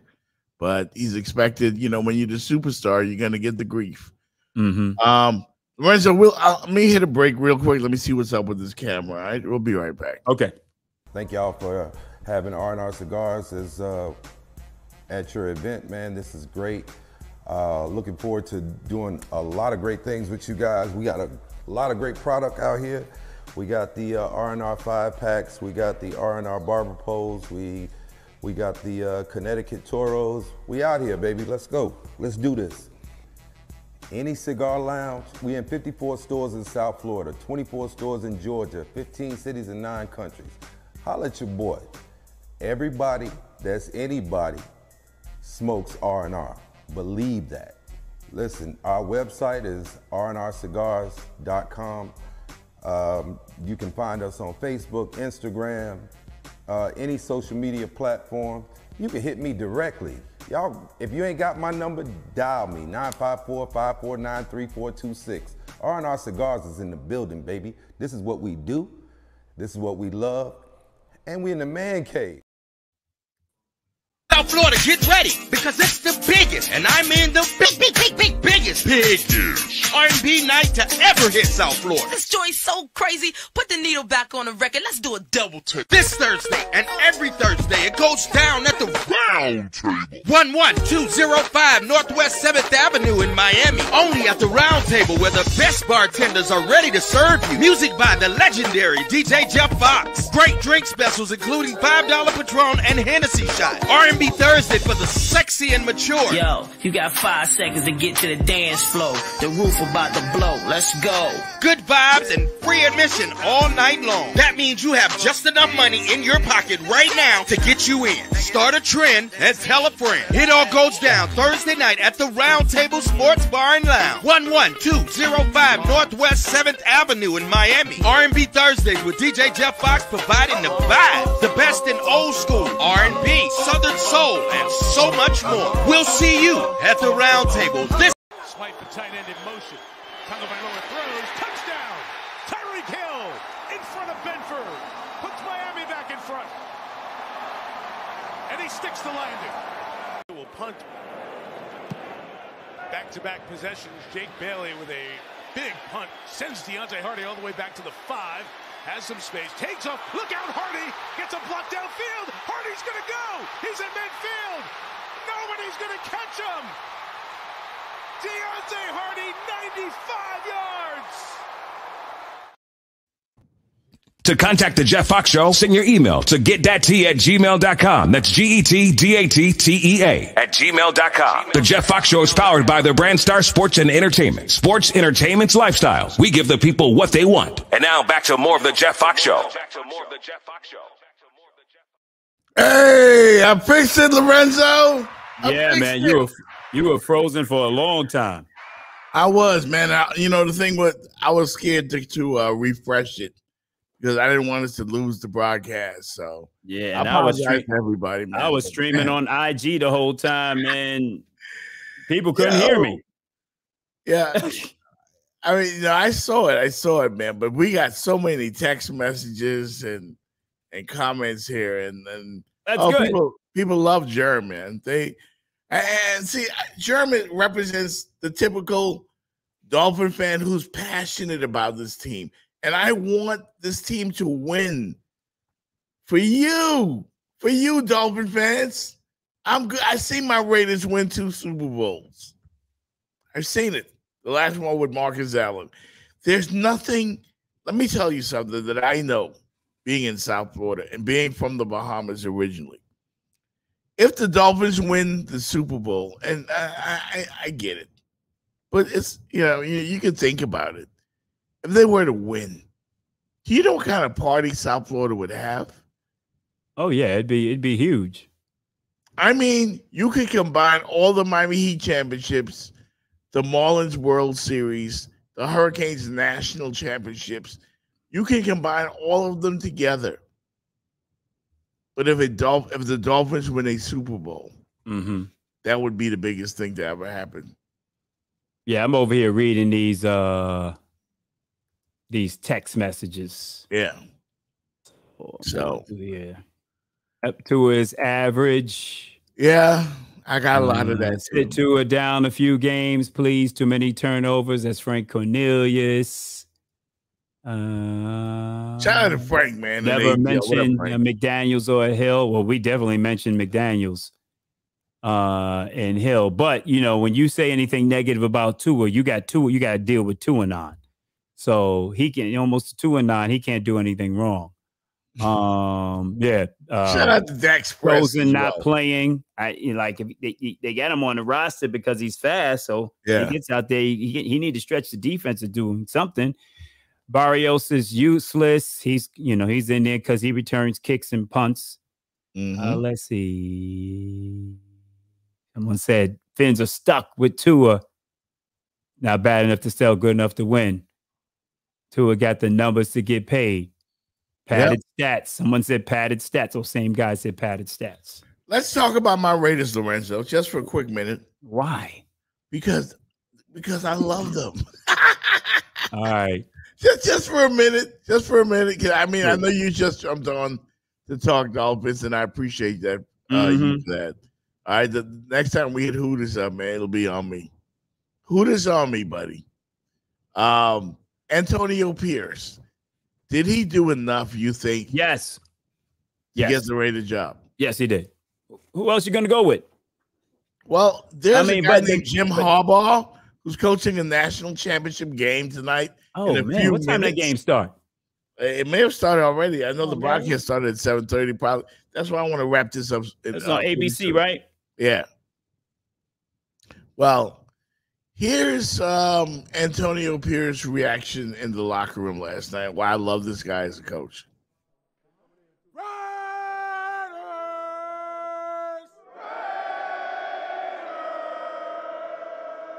Goddamn right. We've been talking about it for a while. Captains, everybody hit on this week, man. We talked about team. We talked about doing it for one another, playing for one another, playing the game the right way. Passion, accountability, having fun. Tom hit on it. Probably best anybody's ever hit on it before. Trust.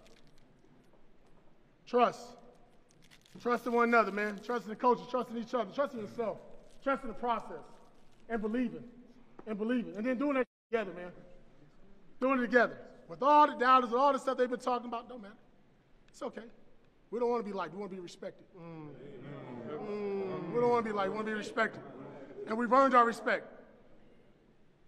We was close. We didn't get into the P word, but it's there.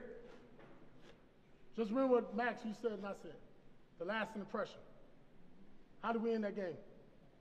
Victory formation. Victory goddamn formation. Victory goddamn formation, man. Victory formation. That's how you win. That's what it means. And you know what? We're going home, Lorenzo. You guys are in the playoffs. The Dolphins lost last night, but you're in the playoffs. Sure doesn't feel like it. It ain't over until it's over. It doesn't feel like it. You know, like I get the Dolphin fans. You got to let last night go. Let it go. By the way, because it seems like the same thing. I get it, and almost like I get it. I get it. You get set up, you start believing, and they just let you down in the end.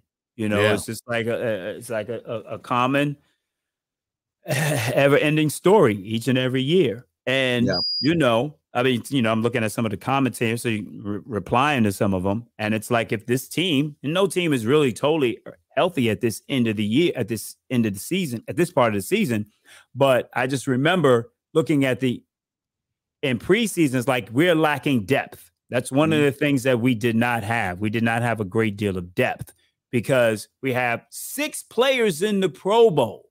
You see what I'm saying? So we have good enough talent where they can be voted to be in the Pro Bowl, but what's the layer underneath them? And it's too much. It's a lack of talent when you go from Tyreek and Jalen Waddle to the other wide receivers, or maybe not say talent, performances and how they're performing when they're on the field. So there's a huge drop off when it comes in. That's one of the problems when it comes to, the offense. And it just seems as if, we all felt that we had the possibility to go to the Super Bowl. But as I told you back in week 4, I'm not going to get too hyped. I'm not going to overrate them. As you said, they were unstoppable. Those are all things you said. I did say that. You said that in week 3, and I was like, pump the brakes. I need to see how they perform against who? The Buffalo Bills. Yeah. So you did say that, Lorenzo. I give you that. I will give you that, sir. Until they can show me they can beat the Buffalo Bills. And I thought, that once, we got that 3-game lead, we didn't have to worry about them. But then I think we started getting a little caught up in the hype, started believing our own press clippings, caught up in celebrations. I'll never forget Bradley Chubb against the Tennessee Titans, causing a fumble, recovering the fumble at the 2-yard line. We're up by 7 points. And the next thing you know, the Dolphins are celebrating in the end zone as if they scored a touchdown. But no, they recovered a fumble at the 2-yard line. And you know what celebration and dance they were doing in the end zone up by 7 points against the Tennessee Titans? They were doing the dance routine from the movie Remember the Titans. Oh, yeah. They came They back were dancing. And I was like, no. And they did some weird. I was like, we hadn't scored a touchdown all game, and we in the end zone celebrating in the fourth quarter. Like, we've been blowing them out. And I was like, I think we got a little too caught up. And what happened? We remember the Titans. They came back and scored 15 points on us in a matter of 3 or 4 minutes or whatever the time was. Yeah. So that game right there, you win that game, you got a home game in the playoffs. So yeah, some people said overrated, overhyped. I believe that. I think they got caught up in a little bit of this hard knocks. We didn't want to do it. But, I'm a conspiracy theorist when I think the NFL forced us to do it. And after that Philadelphia, before the Philadelphia game, we're like, nah, we don't want to do it. We don't want to do it. And next thing you know, we played the Philadelphia Eagles, and there are 10 penalties called on them, on us, and 0 called on them. It was like, hey, what's going on? And the very next day, okay, we're doing hard knocks. Right. So so I think we got a little caught up, believed out, and we still, and it's still a young team. It's a young coach, and with a defensive coordinator still learning his defensive players. So we can get past this game against Kansas City. I think we can believe that. Going to Baltimore after that's going to be kind of tough. I still believe in you guys. Yeah, I believe we can beat Kansas City. Baltimore is going to be tough, with based on all the injuries that we have. Yeah, we're not fielding out the Dolphins, no doubt. It's going to be tough, no doubt. Yeah. Getting back to my Raiders for a second. The clip I played from Antonio Pierce shows you exactly why I think he's head coach material. He's a leader of men. Yes. And I've never seen a Raider team that ain't going nowhere as charged up as they were in their locker room. You saw Marcus Allen in there. You saw Charles Woodson in there. They're all smoking cigars like they won a championship. And that's because they let Josh McDummy go. Finally, and this team believes in a Raider way. We believe in the Raider way. And I think Antonio Pierce is the guy that should get the job. Yeah. As he walked off the field last night, Lorenzo, look at the Raider fans.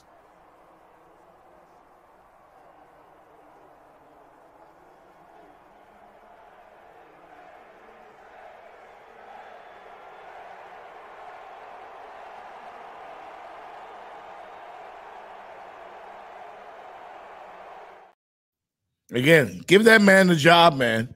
Give him the job. Give him the job. And I just want to say, thank you, Lorenzo. Black NFL head coaches this year. Mike Tomlin from the Pittsburgh Steelers. Kudos to him. What's his name? The Ryan guy from the Texas head coach, DeMarco Ryan, I think is his name. Right. And let's not forget Todd Bowles in Tampa Bay. You know what they all have in common? What is that? They're all going to the playoffs. They're all going to the playoffs. I think you're going to say they're all black. 14-3 Michigan. D Express says Ross may go after Harbaugh. No. He already messed that up. Maybe Ross can go after him. I don't. That's what I'm saying. I said Ross. Yeah. Steve Ross. Yeah, he already messed that up. You remember that? Who was the coach? Was it Sperano was the coach? Was Sperano still the coach? Yeah, Sperano was the coach at the time where Ross hopped on a plane to go try to get. Man, he's trying to get Tom Brady. He's trying to get Tom Brady. He was trying to get Jim Harbaugh. Sean Payton. He's doing all kinds of stuff. Hey, I'll give it to Stephen Ross. he'll do whatever he has to do. That kind of guy. To win. He will spend money. He'll, pay signing bonuses, whatever he's got to do to try to get this win. I think he's 82, 3 years old right now. He's trying to get a dub before he check out. He trying to. So I don't have nothing negative to say about him. I don't think he's going to have to Ross though. But I mean, hey, Harbaugh. You think he's going to go after Harbaugh? No. No, McDaniels is cool. I mean, he's good, but I mean, he could be just some of the play calling and the situations that he's in. Like, could he be a little bit overwhelmed at certain times during the game, trying to do a little too much? Who knows? Because there's just times where we're like, why are you throwing that fade in the end zone? Fortunately, we didn't have, we weren't in the position to throw the fade and all the bubble screams all the time. So, McDaniels. But next year they're going, they're going to see how this team responds to all the things that, yes, both Michigan guys, without a doubt. That's why he was trying to get Tom Brady, Michigan guys. Mm-hmm. So, no, but McDaniels, they're going to be looking at him a little different next year because of the way the team faltered down the stretch. But, when you sit back and you look at all the injuries that this team has suffered, and still won 11 games, it's a huge accomplishment. But I don't think people understand the depths, not using it as an excuse. But when I brought that stat up about having backup linemen start 47% of the snaps, that's a lot. Mm-hmm. When the average good team has had 26 and Buffalo has had 4%. So, and he mentioned that's a huge difference. And Xavier Howard and Jalen Ramsey maybe played 2 or 3 games together. Yeah. All season. Yeah. So that's a huge difference. Yeah. That's a huge difference right there. I thought the Dolphin defense played excellent defense once they added Jalen Ramsey to that lineup. Yeah. I believe my Raiders would have even won the game against the Dolphins had it not been for Jalen Ramsey. And I know I see you rolling your eyes. No, I'm trying to remember. I'm trying to remember Xavier Howard played in that game. Howard doesn't concern me as much. He's too good. He's too busy making babies.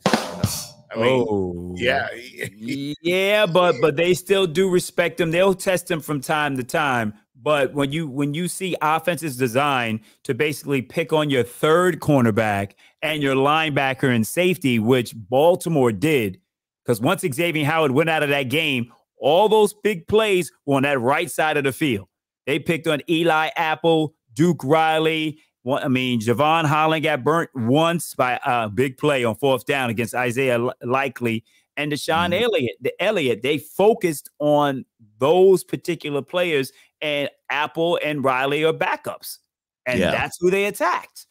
And I thought the defense played great last night. Jerome Baker made a great play on defense. And the title. Allen slings it inside. Stops toward the goal line. They're not going to get. Yeah, that was Jerome Baker. I know the video was a little blurry there, but Jerome Baker, man, and then to have the news the very next day that he's going to be out for the rest of the season. Is it the rest of the season or just the game? I think it's just he's the game. Done for the year. He had surgery today. Really? Baker did? Baker did. Had surgery today. On the same knee? I guess so.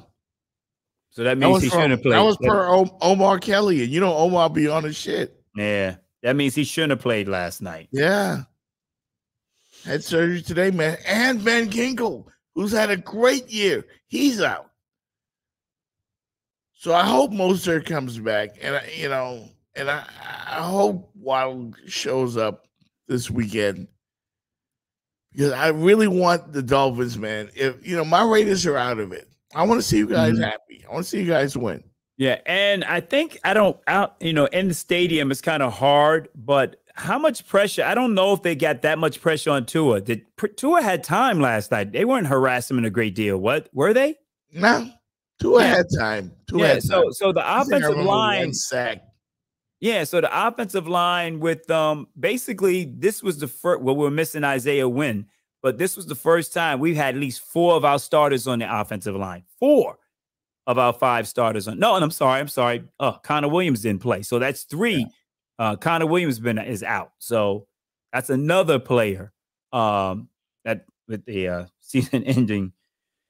How about Devon A-Chain, though? The Dolphins not going to him in the second half. And I could hear it in Germ's voice earlier, how frustrated that made him. At least attempt, Lorenzo. At least attempt. Yeah, I don't know. I'd have to go back. That sound like one of the players. I would have to go back. Had 10 carries for 56 yards. Yeah. And that was it.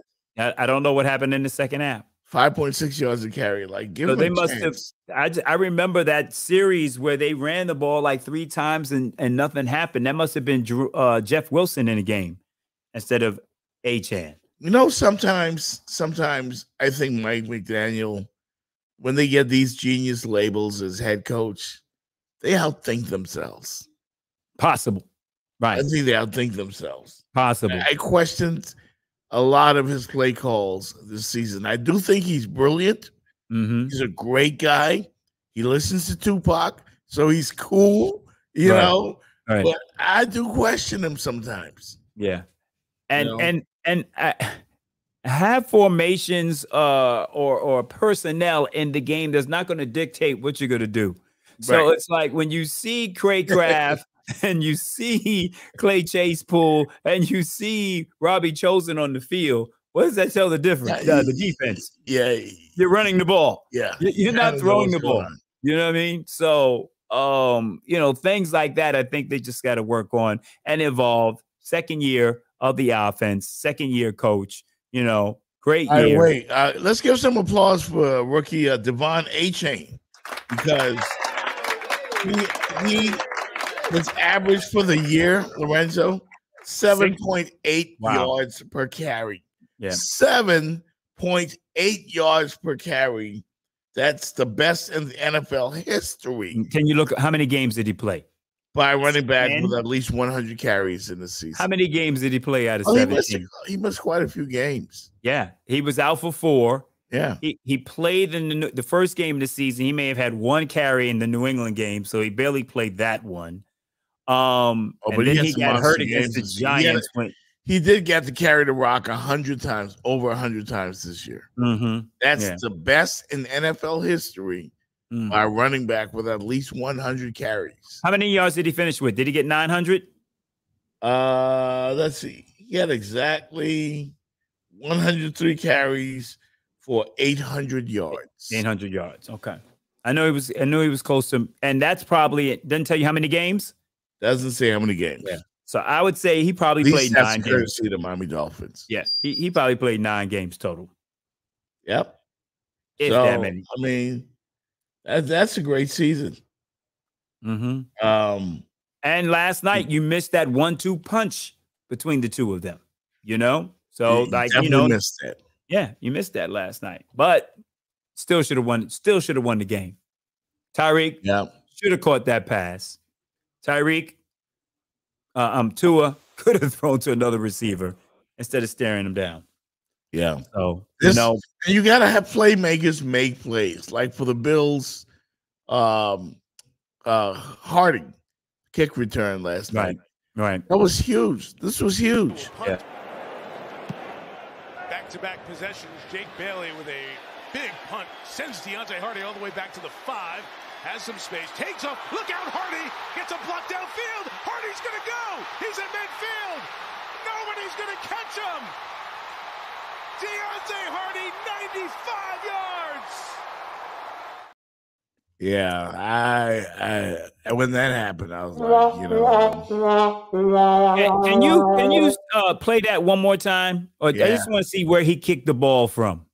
The punter. What yard line? Let's see. Back-to-back possessions. Jake Bailey with a big punt sends Deontay Hardy all the way back to the 5. Has some space. Takes off. Look out, Hardy. Gets a block downfield. Hardy's going to go. He's in midfield. Nobody's going to catch him. Deontay Hardy, 95 yards. The longest punt return for a touchdown this year, Buffalo Bills history. Yeah, I was wondering why he didn't try to kick it towards the sideline when it was happening. I was like, why is he kicking it straight in the middle of the field? Normally they angle towards the sideline or try to get a coffin corner or something of that sort.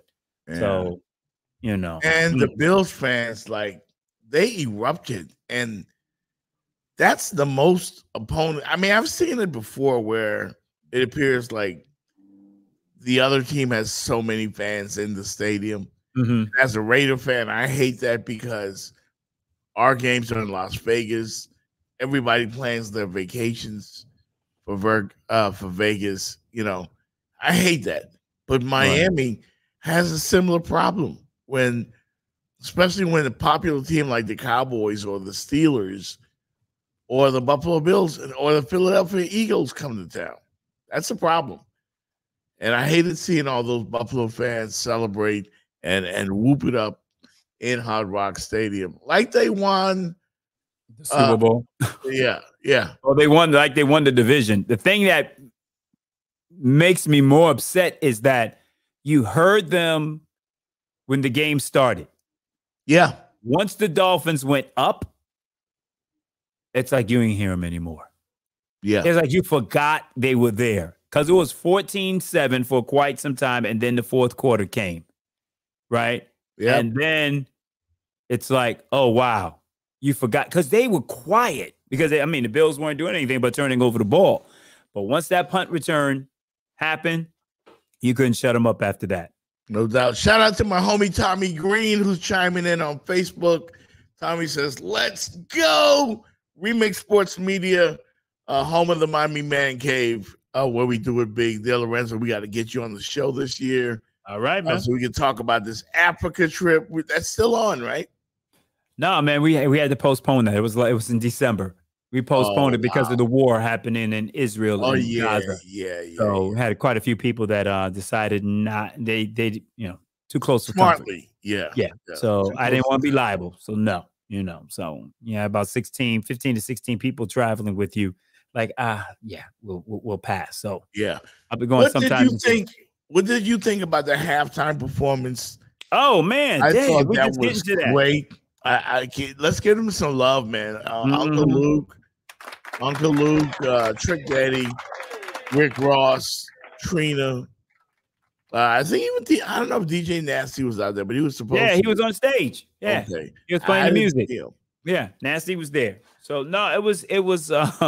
I don't know. This might be TMI, but I missed the last play of the second quarter when Jerome Baker tackled him at the goal line because after I don't know what Vic Fangio was doing with having that prevent defense at the goal line and allowing them to just get 5 more yards and run out of bounds. I don't know what that was, but I knew it was like one more play, and I had to go to the bathroom.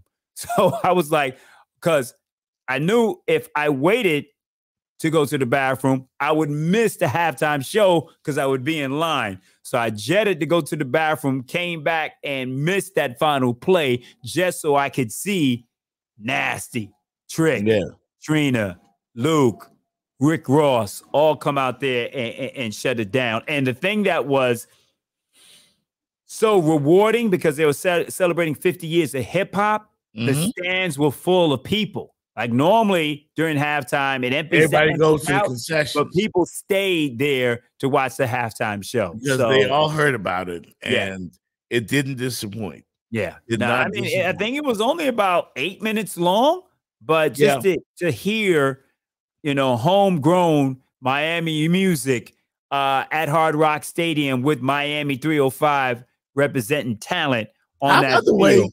How about the way Rick Ross came on the field? Oh, they started screaming. That was crazy. Oh, they loved it. That is so Miami. Yeah, they loved it. The crowd went crazy when that happened. That is so Miami. Yeah. So that was good. It was great. It was good. Kudos to the Miami Dolphins for that. Yeah, maybe they'll do more of that going forward. Yeah, I hope to see that. Miami artists take it to the road because I think a tour with just Miami artists would be epic. You know who else was not there? Who was not there? From Miami? First one comes to mind. You talking about like a Pitbull or a Flow Rider or a Khaled? Paul Greasy? Yeah, Ball Greasy. Yeah, I think Ball Greasy say something. He was a little. Yeah, he was a little miffed about it. He wasn't exactly happy that nobody invited him, and he said, "I saw that shit. I saw that, and he let him know about it all. Wow. I mean, I didn't know you saw that. yeah, I saw that. Somewhere I saw that, and I actually knew about it because Nasty told me about it. Yeah. Prior to, and he said, "Don't say anything." And then Luke, and I even posted it on my IG while they were rehearsing. Luke put it out there, so I knew it was happening. But Nasty was like, "Yo, we only got 7 minutes," so Yeah, that's why I think they didn't invite any more. Right, because they didn't have a lot. I just think it would be a great idea to put a 305 tour together, and they can hit every other state. Maybe even it's just the South. I don't know, but they could take it around. A tour with Flo Rida, Rick Ross, DJ Khaled, Uncle Luke. Yeah. And have local artists or artists from that particular city also on the bill. Yeah, that would be dope. That might Shout out to my man Space Jenkins, who does a great job and put together kind of a Southern tour with Trick Daddy, JT Money, and who else? Plies, I think. And they did something like that. But this would be great. Right. Yeah. So shout out to Money Mark as well, who did not make it or get invited. But again, they only had 7 minutes, Lorenzo. So, yeah. Hey, I'm glad I got you on the show tonight. I do want to ask you something before we get up out of here. Say that again. I said, I'm glad you're on the show tonight. I want to ask you something. First off, I know the game isn't over yet. You got a score? I think it's 17-3. I saw Michigan just kicked it's like, second quarter. Yeah, 17-3, 11-18. Let's go in the second quarter. Damn, I'll catch the second half. But I thought that Washington with Michael Penix, Stephen A. told me about that defense, man. Yeah, the Michigan defense. And they trying to do a little something. They got a third and 14 right now. Again. Huh? They got a 3rd and 14 right now. Washington. It ain't happening, bro. Yeah. So we'll have to see. But I would be happy for Michigan if they get it done. Jim Harbaugh, I do believe, is out of there, is headed to the National Football League. Please go to the Chargers. Don't come to Vegas. We don't want you. We want Antonio Pierce. Well, don't you think that the Raiders learned from the last time when they had like an interim coach? What was the last coach? Yeah, they had him, and the players wanted him to stay, and they went ahead and went with Josh Daniels. Yep. Don't you think that the Raiders organization has learned their lesson because of that? I hope so. I hope so, but I've got a suspicious feeling that they're gonna talk to Harbaugh, especially if he wins the national championship tonight. Then he's going to ask for the farm. And we're already paying Gruden, McDaniel, God knows who else. No. Stick with Antonio Pierce. Draft one of these great rookie quarterbacks. Where you drafting? 13. Yeah. We're going to have to move up in the draft. Yeah, Penix might fall. People are saying Penix might fall in the draft. Yeah, I've heard. I would not mind getting him. He might fall out of the top 10, especially if he doesn't perform well tonight. It's just one game, man. He's going up against a great defensive line. I'm just saying they're not considering him like one of the top 2 or 3. He's top 5 in my opinion. Yeah. So he might go in the latter part of the round. I mean Marvin Harrison Jr. I wouldn't be surprised to see him go 1. Who has the number? The Bears have the number 1 pick now, right? Yep, and I want Justin Fields. So I want the Bears to move on from Justin Fields. Oh, you want Justin Fields? I want Justin Fields in Vegas for my Raiders. I believe that kid is a superstar. Yeah, he started off pretty well. Then he got hurt, and then these last few weeks, he's done pretty good. Yeah. The Express says, we want Harbaugh down here. Says Ross Holland Harbaugh. Y'all can have him. Okay, I know he did a great job with the 49ers. They actually made a trip to the Super Bowl. Did they win it? No, they lost. That was Kaepernick. Right? They lost to the Ravens. Yeah. I think it was that Super Bowl. That was Ray Lewis's last game. Yeah. Yeah, but Hubbard did a great job in the NFL. But I think all of the sanctions and all the trouble he got caught up in is going to catch up with him.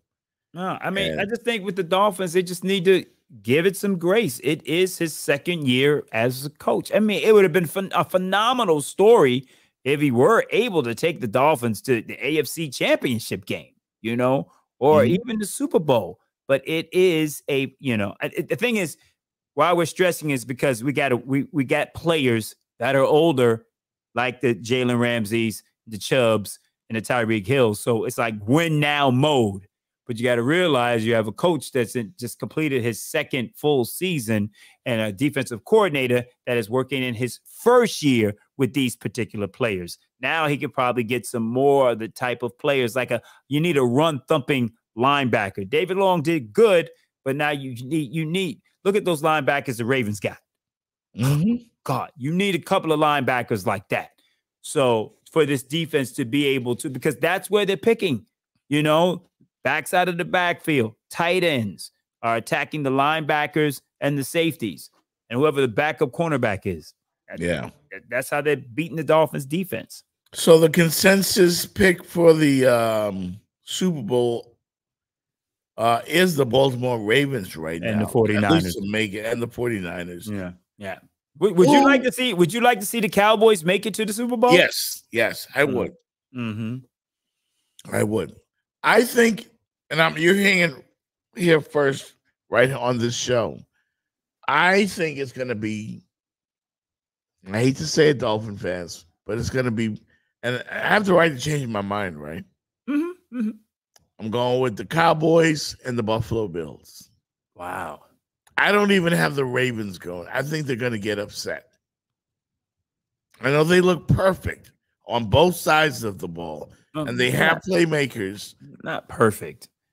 I mean, they did beat down the 49. Well, they beat everybody. The 49ers game was pretty just interceptions, and some of them were caused by the Ravens, and some of them were just bad throws.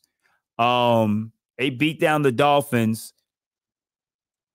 2 of those, that interception. Stares down the wide receiver again, right before the half. He stares him down. That's what he does. And then that changed the whole complexion of that game after that. So, yeah, they're playing. They are playing well. If Mark Andrews comes back, they're gonna be hard to beat. The Ravens will be hard, and they're playing. They're gonna be hard to beat every game. Yeah, I think they got Hamilton needs to come back. The safety needs to come back, and I think Humphrey got hurt. But then that's why a lot of players sat out this game on Saturday against the Steelers. So, but the Bills got to play better than they did last night. Yeah, I mean, that was a banged up Dolphin team that they beat last night. Allen makes a ton of mistakes. You got the best of Josh Allen and the worst of Josh Allen last night in one game. Right. With no pass rush. Yeah.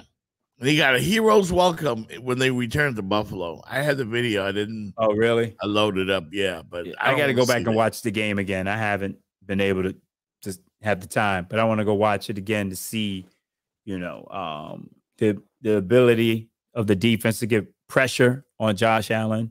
How blitzes worked, how they didn't work. There's a lot of times where he had to scramble out of the pocket. So that means there was good coverage downfield and he has scrambled and ran the ball. So, that's the same thing you're going to have to face this week going up against Patrick Mahomes. It's going to, ad lib, extend plays. Guys are going to freelance, and that's when he's going to find an open receiver. But it's going to be hard. Don't even know who our 2 pass rushers, who our edge rushers are going to be because everybody's hurt. Everybody hurt, man. They got a match unit over there. I mean, Agba will be one. Yeah. And Ingram will be the other. And those are the only 2. There's nobody else. Yeah, I can't believe that shit about Jerome Baker, man. I mean, god damn. Out. I did not see that today. Yeah. Yeah, man. Bad news. Van Ginkel out. Like, Dolphin fans can't catch a break, man. Mm. And Jalen Ramsey is playing hurt. Yeah. He's got a knee injury. Yeah. Man. Yeah, he got shoot last night, and thank God. Josh Allen overthrew it, yeah. Yeah. Wide open. I didn't see the pattern. Was it a stop and go or what happened? It was a stutter step. Yeah. He didn't really stop. He stuttered like he was about to cut, and then he just took off. Right. And that's why Jalen Ramsey got called for that pass interference on that last drive because he did that stutter and step and he tried to push off his knee. He couldn't push off, so that's why he grabbed him. Yeah. Yeah, I believe it's the left knee. I've seen him walk into the coming out of the locker. I'm watching him. I said, "Oh, he limping." Me and Papa Pump was like, "Yo, he hurt." Yeah. Hey, man. No, it's fun, man. Hey, I ain't gonna lie to you, man. You and Jeremy yelling at each other. The fans just. I was like, "Why is he yelling?" I'm like, why is he yelling? I said, okay, sooner or later, I'm just gonna have to yell at him. you notice it was manufactured anger, to be honest with you. Saying the same thing, and I kept saying we are saying the same thing. But he's just so he's just mad that people are not blaming on Tyreek, and Tyreek gets a pass. But he's right. Yeah. He's absolutely right. He's right. Yeah. Tyreek, dropped the pass, a touchdown. Think about the Eagles game. He dropped a touchdown pass. Yep. Convenient drops or inconvenient drops. Right, right. It was the wrong damn time. Right, right. So, it was a drop that Dallas game. That would have been a 96-yard bomb. He dropped that one. There was a pass similar to the one in the Chargers game. I can't remember what team it was, but he dropped. It was the same play that took the lead against the Chargers. They call that same play. It was against the Jets. It was the Jets because Sauce Gardner, who's tall, Tua had to throw it over Sauce Gardner's head, dropped it. So it was probably harder for Tyreek to pick it up. He dropped that one in the end zone. And then the Ravens, so, but for what he's been delivering all season long, and I'm not using him as a scapegoat at all. I'm not going to blame it on him. Yeah. I'll tell you this, what I didn't like in the press conference last night. What you didn't like? I didn't like. Okay. Did not like Tyreek Hill going to the podium. I didn't see it. And saying specifically, he mentioned Shannon Sharp. He mentions my friend Stephen A. Smith. Again? Yes. And he mentioned Skip Bayless. Why are you thinking about these talking heads? Why are you thinking about what the media is going to say tomorrow? So now you understand what I said. They were getting caught up, believing the hype, putting on a show. Yes. And when you're thinking like that, you start to press. And when you start to press, that's why he dropped passes. You start pressing because you're like, we cannot go out like this. You can't lose. And once you start to press, just like Tua said in the Ravens game, when they got down 21-18 on that last drive, they started pressing. Yeah. And when you start, everything is a show. It's the greatest show on turf. And they got caught up in that. And I think and Hard Knocks added on to that. Having those cameras, working on these celebrations, and it starts to take over. And then you start hearing comments like that come out in a press conference. He shouldn't even be thinking about that because he's already thinking about what the media is going to say about this team, about Tua, on the first take or in Undisputed the following day. Yeah. When you should not be thinking about that. When you said Shannon Sharp, I thought you was going to be talking about Cat Williams' interview. Yeah, and I've had enough of that shit too. I've had enough. Haven't you? Nah, it was good. No, but I mean, it was good. Every podcast in America was talking about that. Hey, man, give it to Shannon. He's winning. Well, I'm happy for Shannon Sharp. He's winning. Just imagine where he was when he left Skip. He didn't know what he was going to do. Yep. He had no idea what his next thing was going to be. And then our friend Stephen A. Smith reached out to him, brought him on board. He started doing the Club Shay Shay, started doing the nightcap. And then he been doing Shay Shay. Huh? He had been doing that. And then he started the nightcap, and then everything blew up. You don't even need ESPN anymore. No, because he doesn't need it. But the thing is, who's he going to interview next? He should get Monique on there. Yeah, I saw the clips with her and Steve Harvey, and boy. Yeah, he should get Monique on there, or Taraji P. Henson. That's who should get. You can get Taraji on there next. You know who's a nice guy, Lorenzo? And who's that? I don't know if he deserves the heat he's been getting from Cat Williams, is Ricky Smiley. Who comes down to Miami to do the Jazz in the Garden stuff. Right. Like, I think Cat was probably could have backed off of Ricky a little bit. Well, Ricky Smiley's a great guy. No. Love Ricky. But I think two things can be true. I did a breakdown on my show on Star 94.5, Orlando's only R&B, about that scenario once Ice Cube came out and spoke about it. Now, if you heard what Ice Cube said that Cat Williams said some things that were 100% correct, right? Right. And he didn't come enough to, I don't think he came to Ricky's defense enough, but what he said was Cat is absolutely right. However, when Shannon asked when Shannon asked Ricky Smiley the question, you were supposed to play Money Mike, right?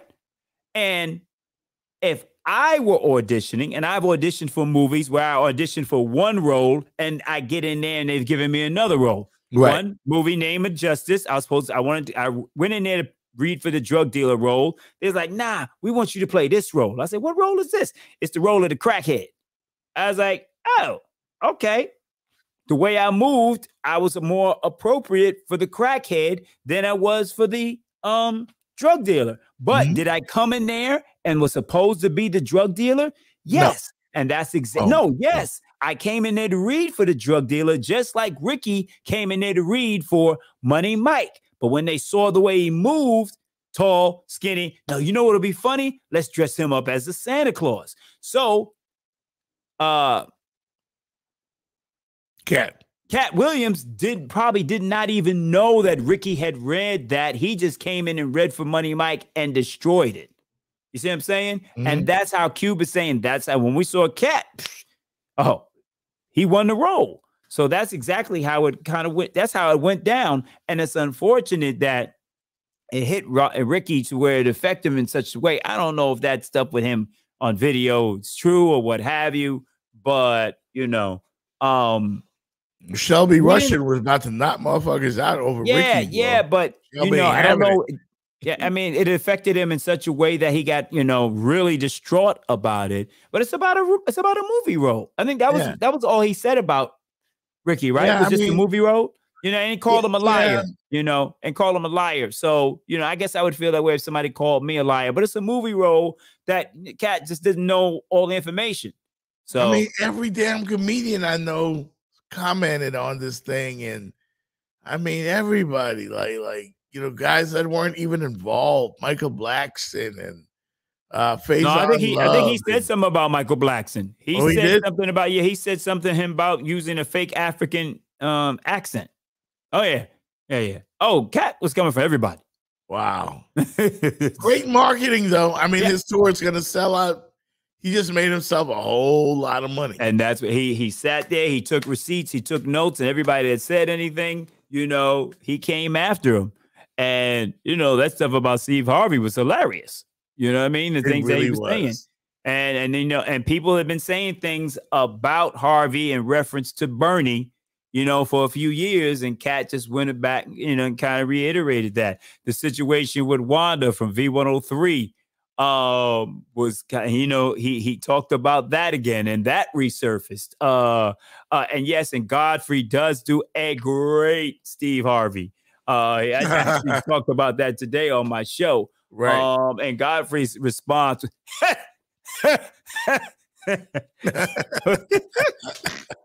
He does him great.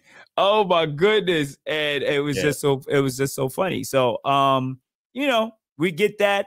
And I'm just happy for Shannon, because look at where he was prior to walking away from Skip and where he is now. Less than a year. Yeah, right? I mean, A in little no more than a time. year. That's, In again, no time. that's when God, I know you're religious. That's when God is on your side. There you go. Because when you know, when God makes a decision, when he moves in your favor, right? Nobody be against you. That's right. Nobody right. can be against you. Doesn't matter. They're but no, I'm enjoying. It gives us, in fact, for us, it gives us something more to talk about. You know what I mean? So now, what's the next big thing? And now Shannon Sharp can move into a stratosphere where I think his video, I haven't seen it on. Haven't seen how many views he's gotten. Last I checked, it was at 15 million. How much? 15. You said 15? 15. No, he had said yesterday it was close. It was like 27 million. Yeah, it may be that now. Yeah. That was the last time I checked. Like, Yeah. I just stopped paying attention. By the way, shout out to my man Jonathan Hood from ESPN 1000 in Chicago. He'll be joining me later this week. Woo! Yeah, Jay Hood. Hopefully he has some good news regarding Justin Fields. We'll give you a first round pick, bro. 35 million views in 5 days. My God. 35. And I think they said that it might be the second most views on YouTube in that span of time. I think Joe Rogan had 51. I think, and Shannon said Joe Rogan had like maybe 51 million, but that was over like a year or two span. Yeah. He's at 31 million on that video in 5 days. Man. Oh, come That's on, a man. We need huge to go check. watch the Heat game, man. Third quarter. All right, man. So we about to get up out of here, folks. Lorenzo, thank you so much. Wait, before we go, what's your take on the Heat thus far? Before we close. I have no idea. I haven't seen the game. I haven't even looked at it yet. I forgot they were I'm talking about thus far this season. Oh. By the way, you know, I sent you that clip of us. Yeah. Dwayne Wade's retirement. What a great night that was, right? We did it, man. Boy, it was before our time. Shout out to the sports brothers, man. It was before our time. We're on the court doing post game and pre game and all that other stuff, man. We gotta get back to that. Got to get back, no doubt, no doubt. I'm doing it with Remix Sports, man. We got our rookies out there, our young guys out there. I haven't gone to all the I've been to a couple of games this year. Yeah. And I'm going to the Dwayne Wade Hall of Fame ceremony on the 14th when they play the Hornets. Okay. My thoughts on the Heat this year is that Eric Spoelstra might be the greatest coach in NBA history. Okay. And I know that's a lot, but here's why. Mm-hmm. He makes, I don't know how they find these guys. Like, Jaime Jaquez Jr., like, where did he come from? Steal of the draft. I mean, this guy's closing games. And Jovic now, I don't know if he started tonight, but he was starting at the 4 since Jimmy has been out, at the 4. Jimmy's out. Tyler's out. Tyler's out tonight? Okay. Yeah. Okay. I mean, I'm just, no, but they had a lineup of Bam, Jovic, Jaime, Tyler, and I think did Lowry played again? Lowry against the Suns.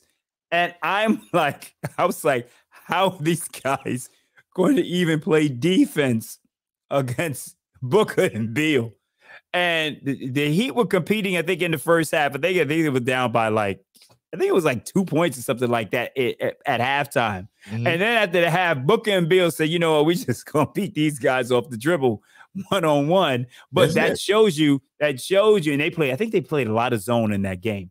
But missing Martin, Richardson, and I think Richardson might have played that game. Martin, Richardson, and Jimmy, those are your defenders, your wing defenders that you need in order to stop those players. So being able to at least compete, beat LA, your Lakers, without those guys, you know, shows how good of a coach he can be. We all know they're going to make another move. I don't know what that move is going to be, but they're probably going to make a move. But I don't want us to break up the core because Jimmy's 34, Lowry's what, 37, 38. Keep Bam. I don't know how he does it. I don't know. I don't know, bro. Yeah. Keep the core of those. If you can keep the core of those four together and maybe make a trade by just giving up first round, because you got your core. Right. See what I'm saying? So go get your young free agent, you know, and if you can, see what you have to give up to get a Donovan Mitchell, because he's always in the rumors. But the fact that I don't think Jimmy, Tyler, and Bam have played more than 7 or 8 games together. By the way, all season long. I hate this about the NBA. I think the NBA have bullshitted the American people for some years now, because they sell this great game to you. You buy these tickets, and you don't get to see that's just superstar players. Right. On any given night, you can buy an NBA ticket, pull up to the game, and there's a backup guy playing. Your stars are not playing. Right. And you check them. Oh, this one is out because of rest. Yeah. And I know they came up with this rule, the quote unquote, what is it called? The load management. Load management rule. Mm-hmm. That don't matter. Right. Well, I mean, that's why they started the mid-season. It's not even mid-season. The in-season tournament, just to have some excitement in the early part of the year. And you being a Laker fan, like, come on, what's the Lakers record after they, exerted so much energy to win that tournament? They've had a losing record since then. Yeah, the Lakers suck, man. We beat the Clippers last night, but we suck. Yeah, we suck. I mean, was there an overreaction to the LeBron James dunk? No, LeBron is the greatest. Okay, and I will stand by that. Stephen A. and I have been arguing about that for about 10 years, and I'm not giving in. I think LeBron is the greatest ever. I think that's the first time I've really seen the age, because he did not get up as high as he used to. Because he's 39 and he's. I know. I said that's the first time that it was a dunk, but it was the fact that he dunked it on Paul George while everybody's really ecstatic, and the fact that he was just pushing the guy off to get into the paint. Right. He just pushed him off, and then just went. And George was, I'm going to stay here. Oh no, let me get out the way. And then because normally LeBron is looking down at the rim.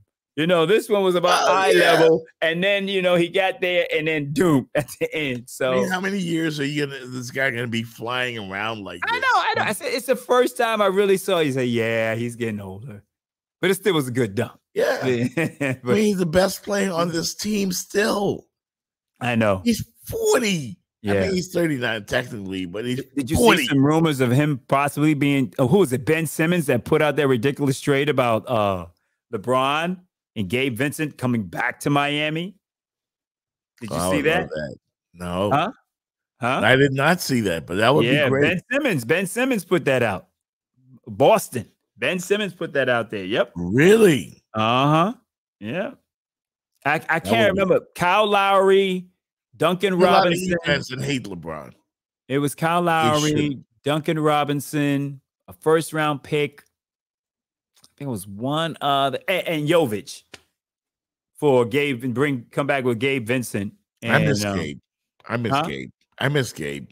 Well, how's he doing in LA? He's hurt, right? He's great. He's doing terrible. Nothing. Yeah, terrible. Nothing.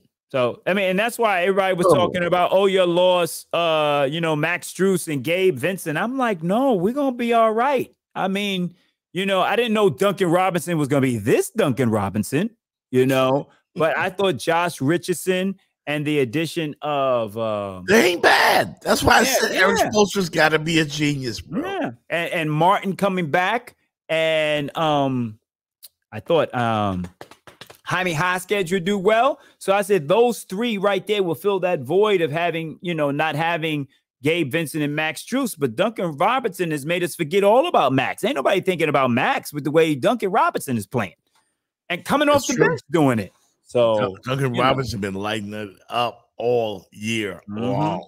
Yeah, and he's putting the ball on the ground. Yeah, looking good, looking great. I just want us to get healthy, see what Jimmy's going to do, and see how we all mesh once everyone comes back together healthy. Yeah. Let's watch the rest of this game in this national championship. By the way, Lorenzo. Yes. I don't know if you watch Raising Kanan on Stars. Yes, I do. You know, here we go. You want to talk for another 5-minute conversation. I just got to get it out of my system, man. I'm mad. I got to get out of my system, man. Why did they do Unique, that? Man. Why they do that, man? They killed Unique, man. I was mad. Man? As soon as it happened, as soon as that happened, I'm like, they're going to take a 2-week hiatus. I knew it immediately. I was like, oh, man. They messed me up with that one. I was like, is he really dead? And then they showed them rolling the body out. I was like, is he going to blink? I'm waiting for him to blink. Man. You know what I mean? But he came out and said that he has 2 careers and he's about to go on tour. So I'm not sure if that was part of the negotiation or he found out about it and he said, okay, I'm going to do this stuff. But I think that's going to be, they're going to have to come with somebody. Twice power. That's twice. Yeah, I think he's hard to replace. He's hard to replace. Like James St. Patrick. You killed James St. Patrick and Unique. Yeah, what are they doing? Yeah, but he's going to be hard to replace. I don't know if I like this new character, his brother. I'm not sure if I can't stand him. Yeah, I don't know. I mean, you're not supposed to like him, but I'm not sure if he's going to be, strong enough to. Oh, they're going to kill his ass. I mean, Unique just had that swag. You know what I'm saying? Yeah. So. I mean, he was representing. He was representing New York in a very effective way. And the way he pulled Rock, man, I was with that. Yeah. I was with that. Yeah. And then 50 killed him, man. The last time I almost cried, bro. You were crying? I almost did, man. I was like the last time I felt that bad about somebody in a movie dying was when they killed Coach Cheese. Wow. Oh. And you know how that affected everybody when Coach Cheese got killed on Cooley High. Like that was the end. The same feeling, Jeff. The same feeling. Almost, man. Yeah. I started to hear Boyz II Men singing that song, man. Wow, that was sad. That was sad. Coach Cheese. That was sad. That was really sad. It was sad, man. It was epic. Yeah, man. So anyway, it comes back Friday. So comes back Friday, man. Thank God for that, man. So all right, man. Let's go watch this game, man. We gotta do this more often, dog.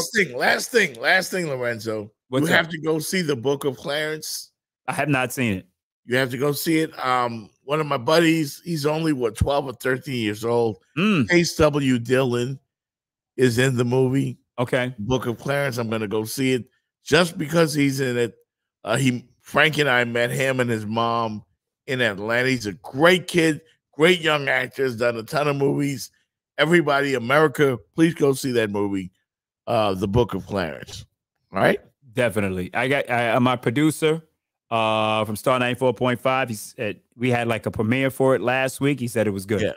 Excellent movie. And he's a believer. So when you get the believer saying it was good, that's a good thing. No doubt. It's got a little twist to it. Hey, Lorenzo, let everybody know where they can find you at. Oh, yeah, you can definitely find me Monday through Friday, 3 p.m. to 7 p.m. on Star 94.5 in Orlando, and on Saturday night, 6 to 10 on Hot 105 in Miami. And, of course, I was about to say, in section 101, seat 19, 20, 21, 22 at Hard Rock Stadium. You can find me and Papa Pump there. But we won't be back until next August. You don't think so? Well, we know so. Because we won't have any more home games. No more you know home what I mean? games. Yeah, so, but you know what? The Dolphins, here we go again. Dolphins, you know what? I ain't going to say it. I'm not even going to talk about the administration like that. But they did some foul stuff to the season ticket holders. Yeah. In reference to that playoff game. That was foul. That was foul what they did. And they did that. And look what happened. The Dolphins don't even have a home playoff game.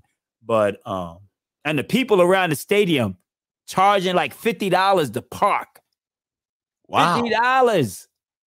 Yes. Wow. Yeah, last night. I don't live too far from Hard Rock, as you know. I mean, I got a couple of spaces in front of my house. I mean, I may have next season. I may have to park at your house and take an Uber to the stadium, man. I was like, yeah, I had a friend that lives right across the street from the stadium, and was, I'd give her $20 every game, and sometimes I gave her $30 before Christmas. Last night I pulled up the park at her house. I give it she said, how much is that? I said, $20. She said, oh no, that ain't good enough. And was looking at my money like it was dirty, like it stank. And I was like, what? Yeah. I said, people making a lot of money around the stadium. They were. But no, I've been coming there for this is game number 10. Wow. You know what I'm saying? Giving it 20, 30, sometimes $40 for Christmas. She said, give me a little extra. I gave a little extra. Right. But because it was a Sunday night game, everybody was trying to take advantage of it. Yeah, and it was like, you got to give me, but she was nasty. She said, no, you got to give me 40. So I ain't giving you nothing. Wow. Just pulled off and went and found another. I parked over there by Betty T. Ferguson. Parked over there. Way over there? And that's where I had to park. Holy shit. And then I walked back to your car. I walked. Wow. Come on, man. You know I can walk, Jeff. I know you can walk. Yeah. Yeah. So you walk that like ain't Kodak nothing. Black. I put the headphones on, listen to the pregame, postgame, boom. That's cool. But that's why I parked right across the street. But I was like, I'm not going to let you talk to me that way. Look at my money like it's disgusting. And then I've been giving you this amount of money and have paid you extra, but I come to give you 20, and you look at me and basically curse me out. I was like, oh no, I'm not parking in your place. Sorry, I'm not doing it. But all right, my brother. Yeah. All right, dog. Talk to you later. We love you too, man. We got to do this again. Yes, sir. Maybe another month. Yes, sir. We'll do it again for sure. All right, man. Let's shoot for next week.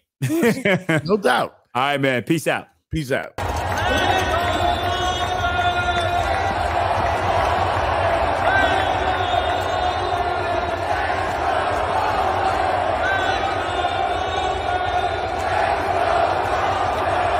Swipe the tight end in motion. Tonga by lower throws. Touchdown. Tyreek Hill in front of Benford. Puts Miami back in front. And he sticks the landing. This has been a production of the Jeff Fox Show Incorporated. Peace. We're in the back office. Oh, we're back on? We're about to get off right now. Peace out.